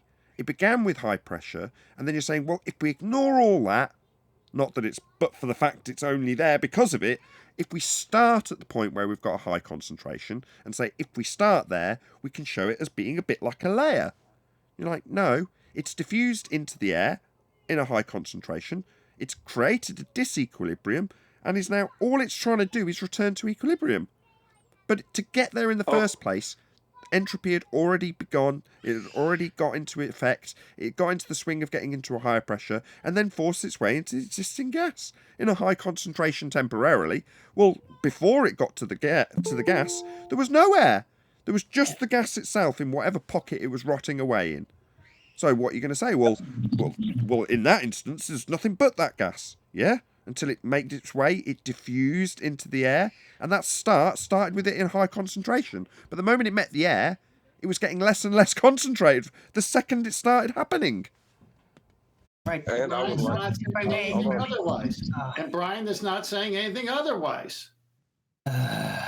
Exactly, Tent. I'm not getting it. I would like He is. Wasting me Yeah, time. he is. He's saying No, he isn't. let me tell you what he's saying differently. He's saying, I don't care how the process begins. I don't care how we arrive with a situation where we have disequilibrium, high concentration. It's like saying, I don't care how the mic gets picked up. When it's dropped, no. It's got to get into disequilibrium first.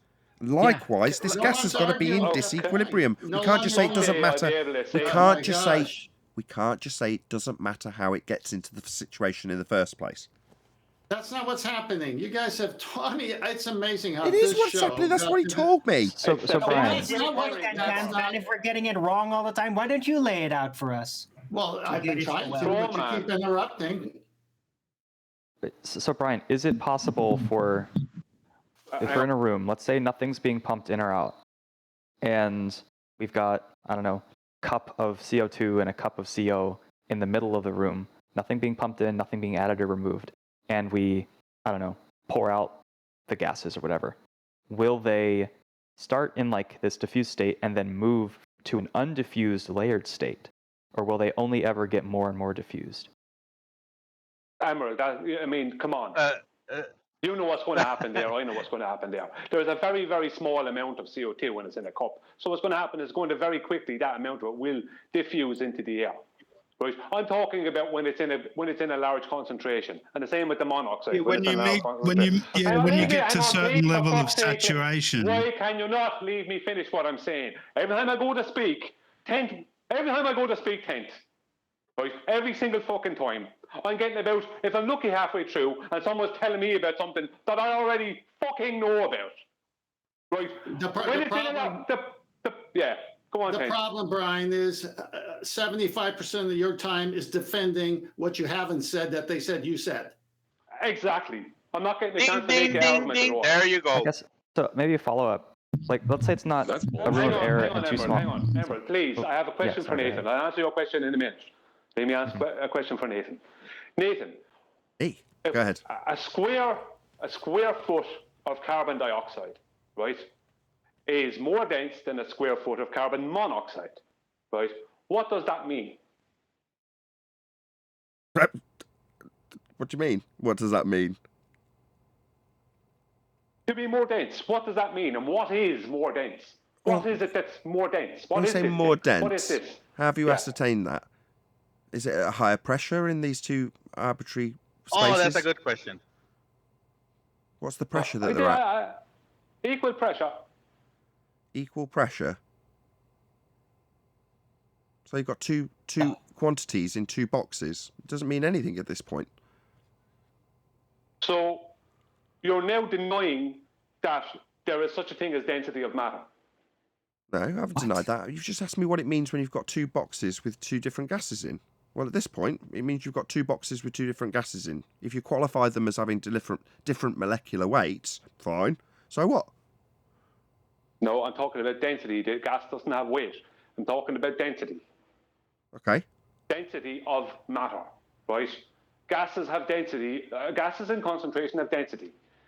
Carbon dioxide, carbon monoxide have two separate densities. This is not something that can be denied. It's a fact. It's been shown to be true. They have two separate densities. That's why the monoxide in concentration will go towards the ceiling, and the dioxide in concentration will go towards the floor. No, that's wrong. Right. Now, hold on. Just let me get it straight. Hold on. Hold on. Let me get clarity, because now you're making it seem like in these two boxes, in one of the boxes, there's a layer of gas at the bottom, and in the other box, there's a layer at the top. In concentration, right? In concentration, in a room, carbon dioxide will, right, if it's in a concentrated amount, when it's in concentration, it will hold closer to the floor. Monoxide will hold closer to the ceiling. No, it won't. It'll diffuse into the room. It will. It's always diffusing. Everything Right. always is diffusing. Water is always, every liquid and solid and gas is undergoing entropy all the time, just at different rates. Okay, so Brian, when you say it will hold, see, when I hear the word hold, I think of bonds, holding. Well, it doesn't have. Well, what word do you want to use for concentration and amount? What word do you want me to use? Because it seems to me that no matter what words I use to explain what I'm trying to explain, Brian, I'm wasting my time. Go on. Brian, what you're trying to say is that it takes time, and what Nathan just let out of the bag is he doesn't want to use the word bonds, which you have never said. Structure. Hold on. Structure, bonds, same thing. No, he said from the beginning, months ago, it's purely descriptive. It's not an explanation in the way you guys are trying to hold him that he's saying it's bonding. He's never said it's bonding. He says it's gonna disperse, it takes time, and it's not instant nor immediate. It takes a little time it takes a little bit until it's all dispersed. Are you saying that the dispersal is instantly? No, what I'm saying is with time it will disperse, whereas something with structural support doesn't disperse around the thing it's supporting. No, that's not what Brian's saying. No. That's not what Brian's saying. No, Nathan, can I have a steel structure will fall down eventually with time. Gas. Gas. Hang on. Gases will diffuse with time. Faster than steel. So they don't go down. Entropy is entropy. Nathan, can I have a conversation with Brian for a minute? Please, Anthony. I don't want to have your conversation with you yet. I want to continue what I'm fucking saying. Will you please give me a chance to fucking talk? Right? Entropy, you can't use entropy as a defense, Nathan, because I'm not attacking entropy. Entropy happens to fucking everything. I've asked you about the density of matter, the density of CO2 and the density of monoxide. And you're going, well, I don't know, just a couple of some gas in some boxes. That's not an answer, Nathan, because you know that one is more dense than the other. Why is it more dense? What makes it more dense? Well, I don't know what makes. Using bonds and not bonded and unbonded is part of a descriptive model. Right? Yeah, I didn't use those terms, and you can't use them to back up your argument either. Okay, are you done? Okay, so when you described it to me, you said if I've got a quantity of this gas, and then I've got another quantity of it, so I'm picturing two boxes, but then you've got it in a room, presumably with the normal air that we've got in that room, and then you've got them in two different areas. You're like, okay, well, how did they get there?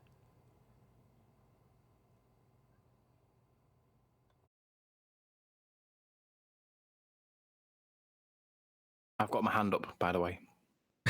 I'm asking Brian if he's going to describe this scenario. I need to understand the scenario first, which is how did the gases get there? My argument is why does the air, right? Why does the concentration of CO2 sit beneath the air and the monoxide sit above the air until they diffuse into each other?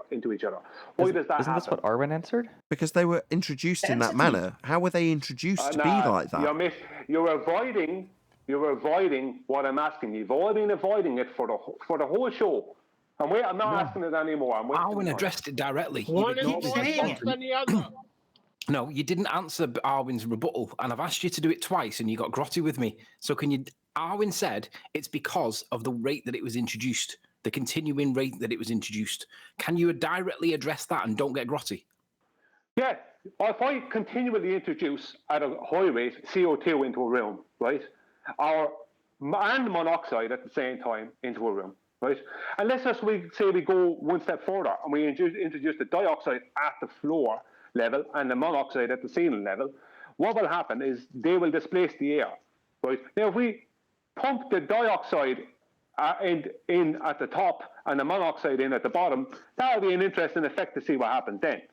But the point is that why does CO2, right, why does that in concentration in a house sit closer to the floor, and why does monoxide in the house sit closer to the ceiling? Density. Because of its relative density to the gases in the room. Density of That's his what? point. The density of the gas. What's gas? Density of gas what? is gas. Are we going back to nihilism Density here? of matter. No, we're talking about gas. So Matter. I'm going to Gas is address the matter. gas. All things are matter. Sure. All right, yeah, but it sounds like Arwen's already kind of answered this twice, though, right? He says that relative density disequilibrium acts through pressure to make them go that way. That's correct. Hold on. There- No. there- Stop. So Brian's used the same composition fallacy that was identified by Quantum Eraser right at the start of the discussion 3 days ago. So he's saying gas is matter. It's not. It's a fallacy of division. Sorry about that. Not composition fallacy, a fallacy of division then. Can you explain it for me, QE, as you piped up? Go ahead. Yeah, it's twisted sister. If you say everything is all things are matter, or all things are natural, all matter is natural, therefore all matter is natural. It's sort of a circular type of thing. But I've been listening to this for like 3 days. What is the actual claim? Structural support for gas. Structural support. Define structure. Making my claim for me, Nathan. Well, you make your claim. Go ahead, Brian. My claim is that the term structural support is a very intuitive term that people understand. And when I use that to describe how relative density works, people understand it. Even people on the globe side, whether they agreed or disagreed with it, I have spoken with them and they actually understand it. Right? And people I have don't said to me, understand it. I just asked you to structural define support. structure, and you told me it's intuitive, and I understand it. I don't understand it. That's why I asked you. What does structural mean to you? Structural would mean that the term together, structural support is what I use. The term structural support. Yeah, I use and the I'm asking term you again, to describe, third time. Right. I'm asking you again, third time. Define structure. Structure. A concentration of something that will give support to something else. Fair enough. But how is it always? Sorry, Silent. Go ahead. John, yeah, but he's saying that it behaves as a structure. He's not saying that it is. That he's just using it as a descriptive, to describe what we see when the tinfoil is on top of that thick gas. You would say we don't see any structure. So he's You can't behaving say like that- a structure. Yeah, but he's Okay. not Yeah, saying. He never said that. That's what it is. Okay. And you guys keep just one second. trying to Just attack him hold for on. that. Too many people. Thank you, Silent Zero. Just Sleeping Warrior and Brian. Go ahead. Brian, I'm screen sharing. Can you see my screen? Earlier on, you said that you weren't bothered about the cause of the pressure increase when Nathan said and Arwen said that it was the injection of the pressure in the first instance that caused the short term layering that you're describing. And that point's not been addressed. But your rebuttal, when you did try and address it, you said, I'm not bothered about the cause of it initially. I want to know why it does it. And the answer then became density. Do you remember saying that? I wasn't bothered about the cause because the cause is not my argument. Yeah, but Nathan's argument in rebuttal was that it was that is the reason why it's like that. And I just want to take you through this. So just bear with me a second. Just tell me if you disagree at the end. And 1 second before you go on. My argument, right, is the description of the effects we see. We see things to appear to be structurally supported.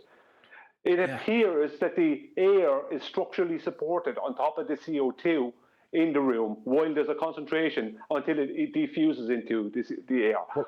That's the appearance. That's what we see.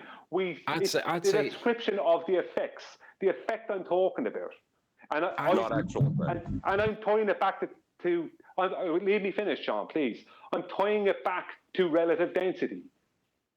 Okay, and I said it's fine because you said the word Just Sleeping Warrior. Just let him make his point. He's got his screen presented. Just let him make his point. Go ahead, Sleeping Warrior. So you said that it appears that there is a structural support. And now I would say it appears that there is something pressing. The gas molecules are pressing, and I don't agree that it appears that there's a structural support, but I do concede that there appears to be a support, just not structural. But I want you to address this with me. You said about injecting the pressure into the container initially, and it initially seems to form a layering, and you wanted to know why that was. Nathan said it was to do with the volume of air being pressed into there, pushed into there. And you said, I'm not bothered about the cause. I just want to know why it does it. And then the answer was density, right? Relative density, which we can all agree with. If you're not bothered about the cause of the pressure increase, right? Let's just go through this quickly, right? I've just got, for those in Discord that can't see, it's just a terrain, and there's like 4 peaks and troughs with small lakes or rivers in them, and there's an evaporation. And the sun's causing the evaporation of the water off the surface, and it's creating a pressure increase, only like a little bit above the surface of the water. And you can see directly underneath the sun, there's a higher rate of evaporation, and up the mountain, there's a lower rate of evaporation because it's to do with the proximity of the sun. But the point is, when you said I'm not bothered about the cause of the pressure increase, if the sun wasn't there to evaporate and create that initial pressure at the sea level, then the evaporation then wouldn't occur. And what you would do is what you would see is that all of the gases that are in the atmosphere would then start to become one single layer, in your phraseology. And over time, I don't know how long it'd take. It wouldn't be that long, I don't suppose. But all the layers would merge into one non-homogeneous, non-isotropic medium in the short term. Everything would start to condense and become liquid. But in that short period, all the gases, there would be no 14.7 psi anymore. Do you agree or disagree with that in the sense that the sun is causing that short-term pressure increase at the ground level?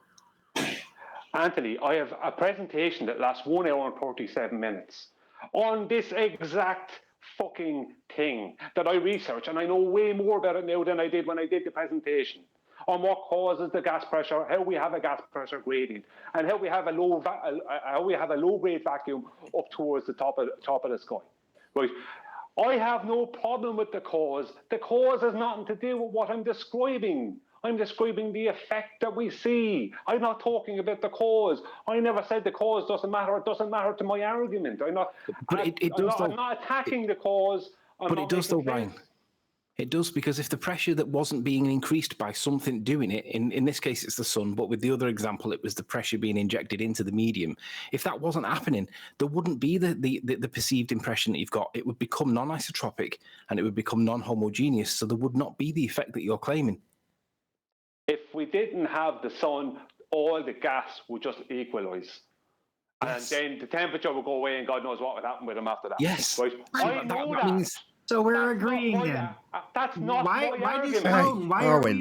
Arwen and Neil, just sleeping worries. He's getting there. And Silent Zero, hello. Just let Anthony round out his point. So if we agree that they would all merge and become one non-isotropic, non-homogeneous medium, right? Initially in the short term, then where's the layering that you're describing that we see?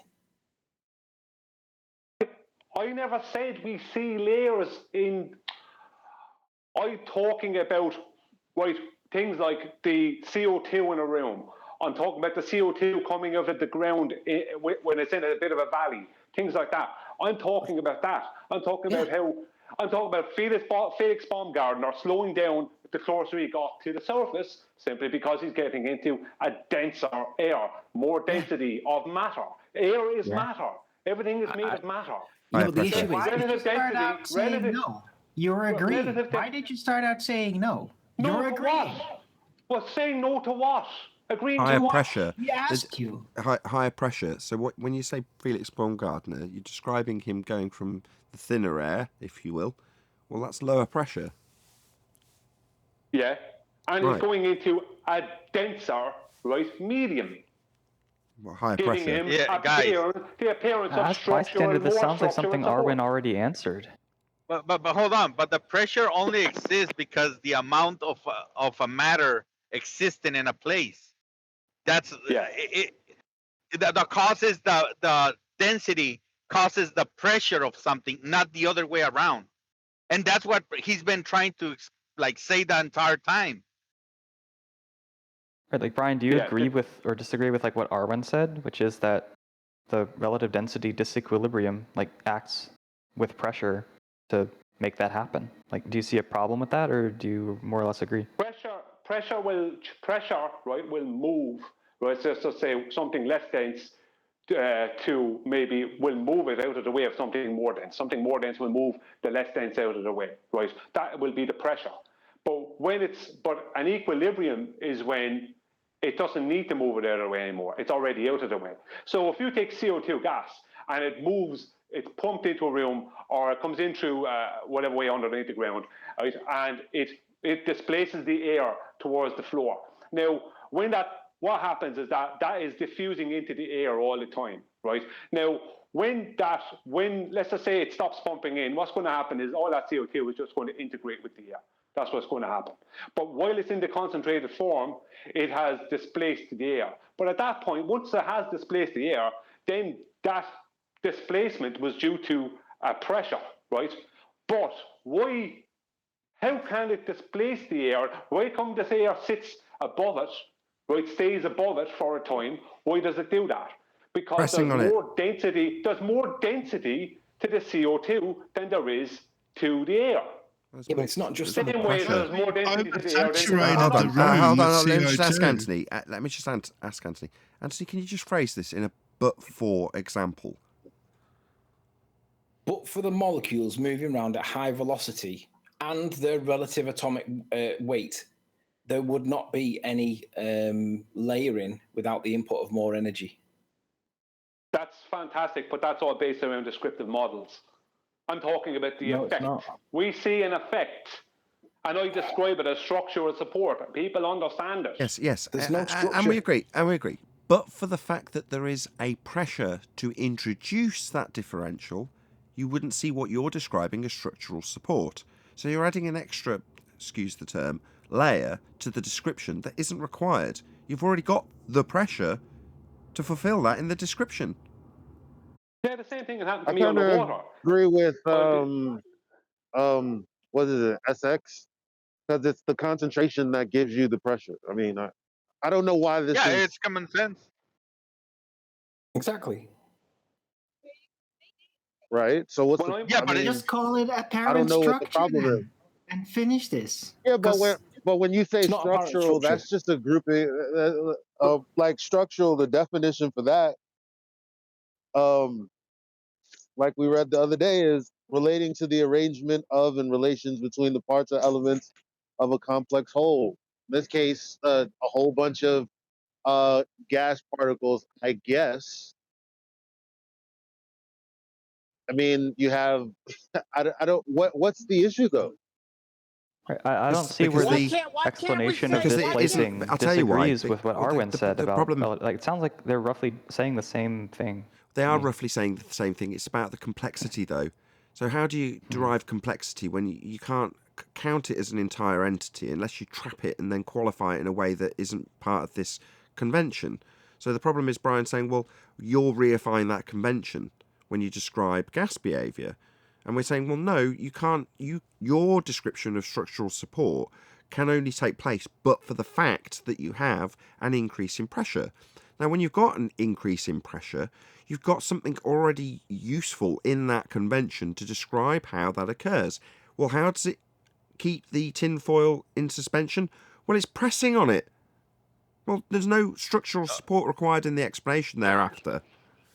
Yeah, there is. But hold on. The only way they arrange in that manner, Nathan, is because they have the density of the matter is the one that dictates how they're gonna behave. If they're gonna like the same gas is gonna amount together with the other gas for some period of time, that's where we're gonna see the division of those two gases in big quantities, right? And then those big quantities are gonna create pressure. Yes. Yeah. So the accumulation of gas has nothing to do with its density, and you're saying its interaction with the other gases has everything to do with its pressure, which is our side. If you want to take Brian as the other side of this argument, that's our side of the argument. When you've got a description that includes something that can press, there's no structural support required in the description. No. You missed my point. The only reason why they gather is because the density of the matter. That's the only reason. Then the pressure comes. It's not the other way around. No, that's got nothing to do with it. If you've got helium development in under the ground versus, I don't know, carbon dioxide development, the fact that you've got something rotting or something producing helium, that process hasn't got anything to do with the density. Okay. There you go. Then wouldn't you say? Let me just finish by saying this. wouldn't you say then, Nathan, that pressure can behave as a structure to support something on top of it? Yeah. That's what I was gonna say, you Yeah, son yeah, of a yeah. bitch. Okay, Yeah, if you you could want to, think if of you it want to as that. describe it in that way, you can add an extra layer that something that presses can act as something that supports something. Well, you That's what can he's add that extra saying. layer in. It just seems redundant. Now, But that's Nathan, what he's saying. Hang on. That's what okay. he's been saying all the time from the Exactly. beginning. Yes. It's never been. First of all, there isn't Brian's side and our side. Brian is on our side, and he knows entropy. He knows gas pressure. He knows disequilibrium, relative talking about density. this Yeah, argument. no. I've already qualified that. Hold on, 10th. No, it's just because he's Oh Irish. gosh, you're going to interrupt me while Well, I'm he's on the Irish. flow again. It's nothing to do with his argument. He's not on my side. He's fucking Irish. I'm 10% That's fine. Irish. That's fine. What? I lost my whole train of thought. Take Sorry, over, Brian. 10th. Sorry. I Hold did it just on, for I was racist saying joke. that from the beginning. Why can't we just say pressure is making a support for stuff? That's all same thing. Right, we can say that, but Hold on. Say that again, Anthony. We can say that. Brian's just But won. we can say that. What Well, Neil then just he's shouted won. in the background. Well, then he's won. No, hang on, wait. But Brian wants to add the word structural support there, not support. And we can't really say that with gas. Yeah, Acts like structural support. No. That's what the concession that's just come from our side, because we are definitely against the Irish, is that you can have structural support. That's the concession. Arwin saying, well, we can agree. We can just say it acts like. Well, from the start, that's his argument. Apparent was, I think, the word at the beginning of the show before Brian got here. Acts like apparent. Well, the concession's coming his way, it seems. It can act like structural support. I see it as redundant. Everyone else is saying, well, so what? It's still fine. Redundant or otherwise, it's still fine. So Brian's won. Yeah, that was my fine. point. Okay, Yeah. you can describe it as being like structural support, Brian. You have our permission. Now, go in peace. Right. If I mean, but I just remember. So Brian is always talked about as an effect. You guys keep missing that. Expand on that, Brian. We're not Don't do that. We're just Is your name Don't Brian? tell him what to do. Yeah. 10th's got a right Is to ask your him name whatever he Brian? likes. Stop. 10th's asking him. He can answer if he wants. Don't tell him what he can't do. Yes, that's exactly it, Tent. See, when I use the term structural support, it's like a second part to relative density, because I'm describing the effects we see, but sometimes relative density won't answer them just with the basic relative density description. Why I say that is you can't drive your Jeep across a lake, right? But you can when it's frozen. Now, ice is less dense than water, yet it has better structural support for the Jeep, let's just say. Now, I'm using water and ice there in that example. But the point is that there is something where the densities are flipped, yet there's a better structural support. So I'm talking about the effects we see and how density is relative density. It's kind of pretty complex, but basically, when we see these effects of something appearing to be structurally supported, right? Now, the ice is not more dense than the Jeep, but it can structurally support the Jeep if there's enough of it there, let's just say, right? The CO2 is more dense than the air, and it can support the air briefly, right? It can keep or displace the air out of its way, right, from the base of the floor, right? It can, and as a description, I can describe that as being apparently structurally supported. The air is apparently structurally supported. The effects is what I'm talking about, and the description of the effects. I'm not going against the fact that there will be diffusion or anything else like that. That has never been my argument, or how pressure is created. I'm talking about when there is this displacement that happens, or an apparent structural support that happens. Can I summarize what you're saying, Brian? Yeah, come on. Yeah. Then Anthony's got a diagram. Go ahead, Ted. So you got a room, you've got air in there, you've got carbon dioxide, carbon monoxide, and unless anyone here wants to tell me that instantaneously all that mixes together, Brian's point stands. He's saying it takes time, and in that time, as entropy is taking place and everything's mixing, it appears to be supporting it. And he uses a word that everyone understands. Excuse me. You've done it again. You haven't said what he said. It doesn't appear to be supporting. Excuse me. I'm not done with the sentence. You've misrepresented. Just 1 second. Just let him get to the end. Just challenge the end bit after he's made the complete statement. Go ahead, Tom. Again, now I got to catch up where I was going with this. So when he uses structural support, which happened months and months ago, I knew what he was saying, that the effect, because it takes time, it's not instantaneous dispersion, it takes time, it appears through the effect to be supporting it, much like a structure would support something else. So a denser part will support the less denser part until it all mixes in. It was easy to understand, transferable. But then on our side, there are those who want to be hyper-specific, and look where we're getting to. Brian actually agrees with you. You guys are just being hyper-specific. Right. This is a false equivalence, Anthony, on screen, false equivalence. There's no barrier in the example with structural support. That's, yeah, the tyre's the structural support that's aided by the pressure. In this example, there's no tyre between the thing that's balanced on the top of the tyre. It's just the gas that's providing the quote-unquote structural support. And I think we've already got the answer to the question. Is the white arrow apparent structural support or just pressure?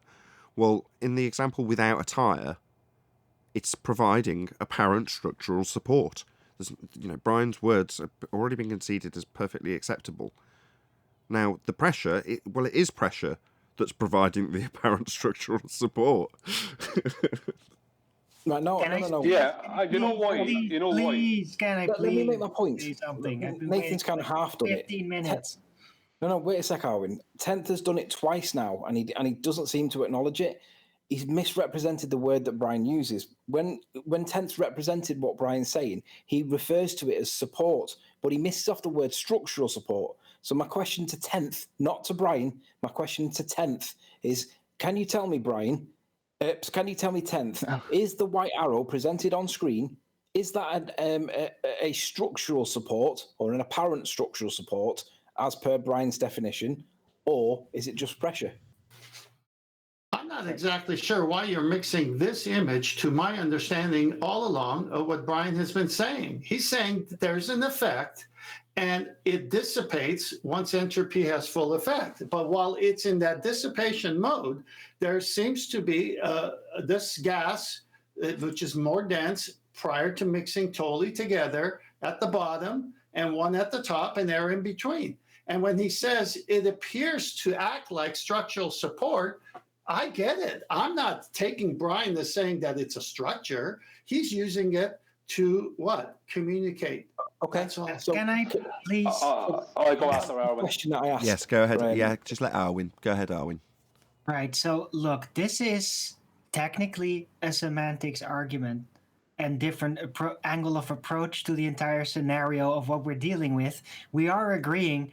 But what this effectively is, what this feels like more and more as I'm listening to Brian's case, what he's making, is this is like the Coriolis force, right? Yep. In the Coriolis deviation, it's not actually a force, but yeah, if you explain it like as if it were a force, it works on the intuition, so you get it, even though it is absolutely not a force. It's actually quite contradictive mechanically, and that's what's going on. No, that's wrong, Arwin.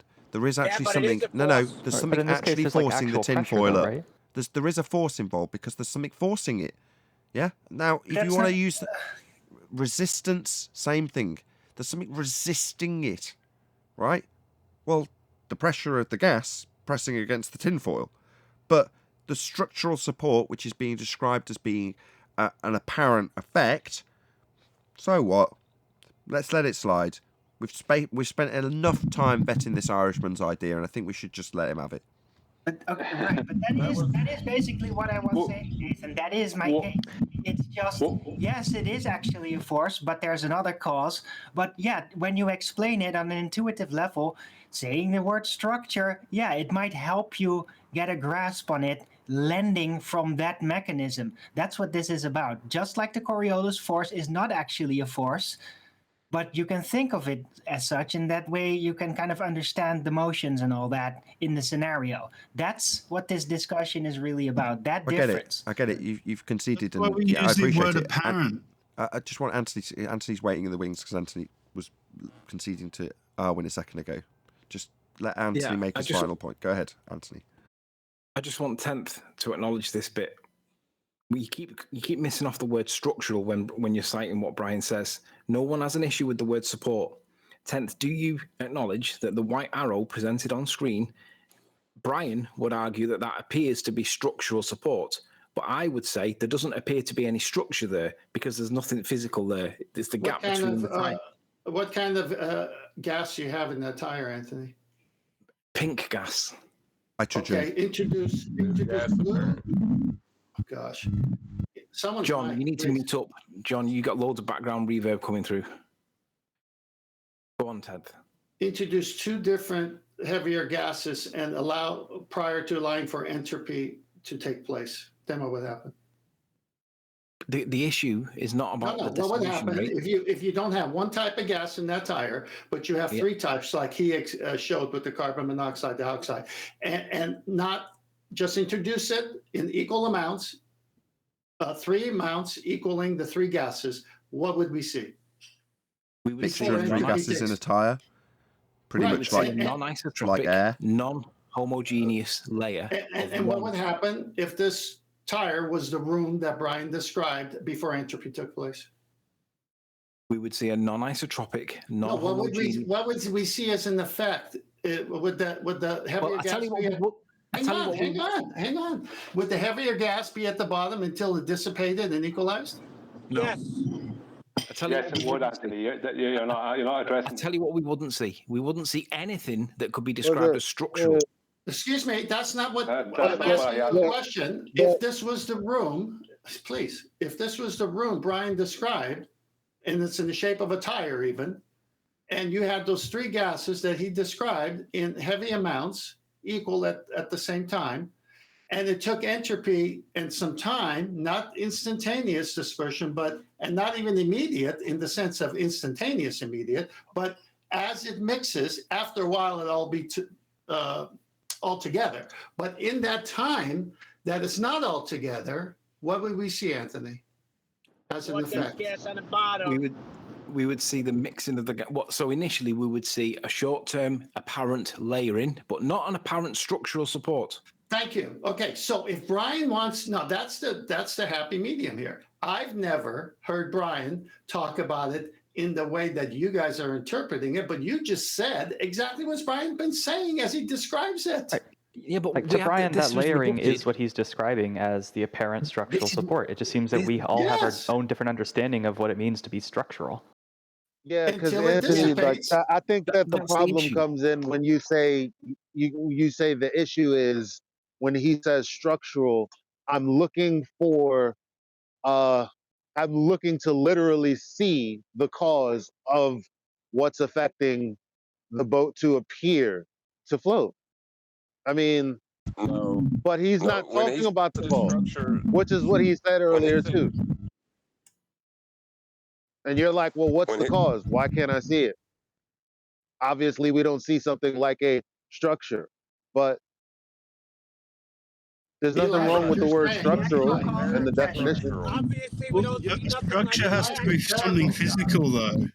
And we can't hear anything with John's mic. Hold on. With John's mic open, literally, we can't hear anything. Sorry, John. Don't know what's going on with your mic. I thought from the start that the whole idea of calling it structural support was just to be colloquial. I don't think he meant to imply that there is a physical, observable structure. It's just an effect. I know, exactly, but the issue there, let me address that. The issue there is when he's describing it colloquially, we can all agree that colloquially, yeah, we can understand what he's saying. The problem is when we say, does that apply to gas? And then colloquially he says yes, that becomes an issue. That's where the problem is when we start talking about gases and the colloquial use of the word structural when he's referring to support that we can equally use Anthony, pressure. But why it becomes an issue? Leave me answer that. Anthony, see your tire there on screen, right?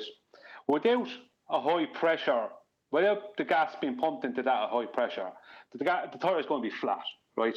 So when you pump that in at high pressure, it goes above the average 14.7, right?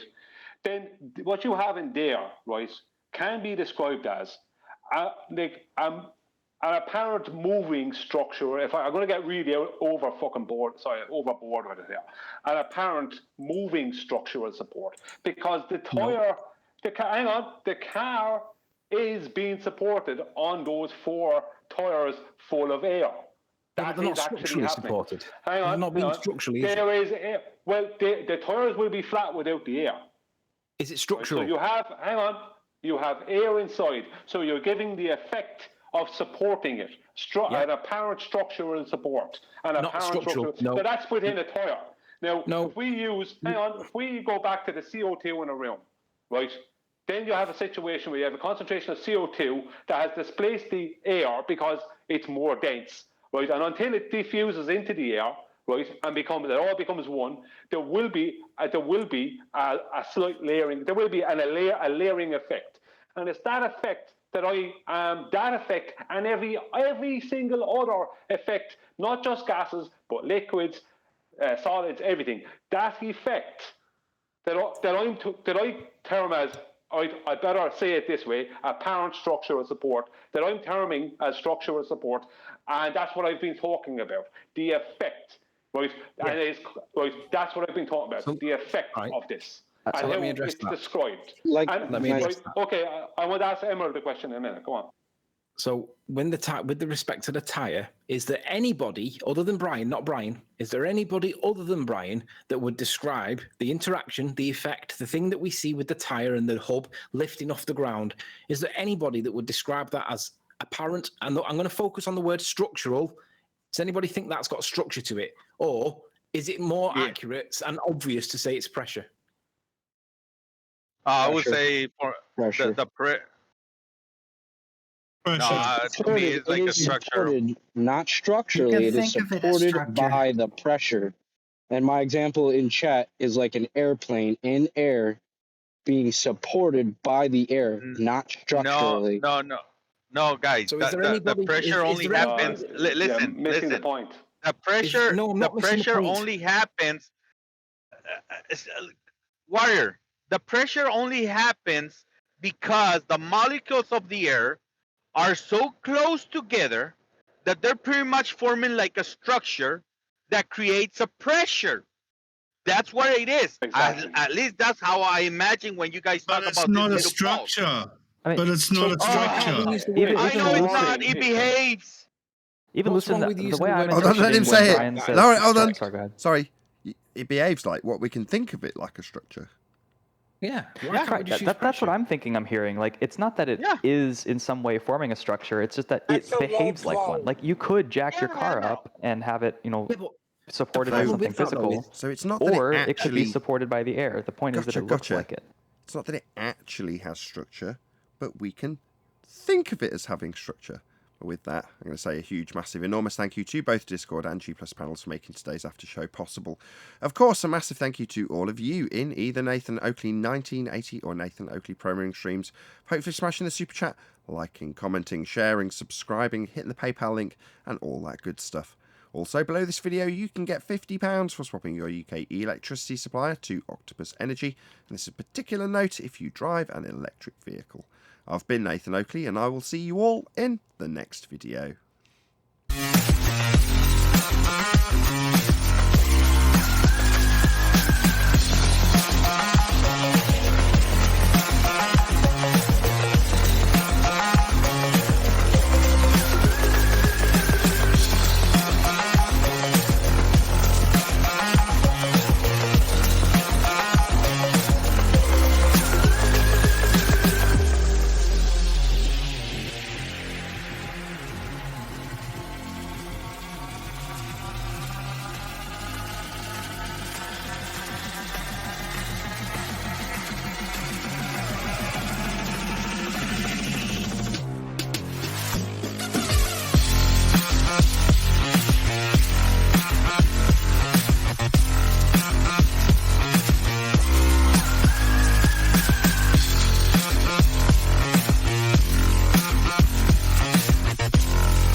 What a lovely day!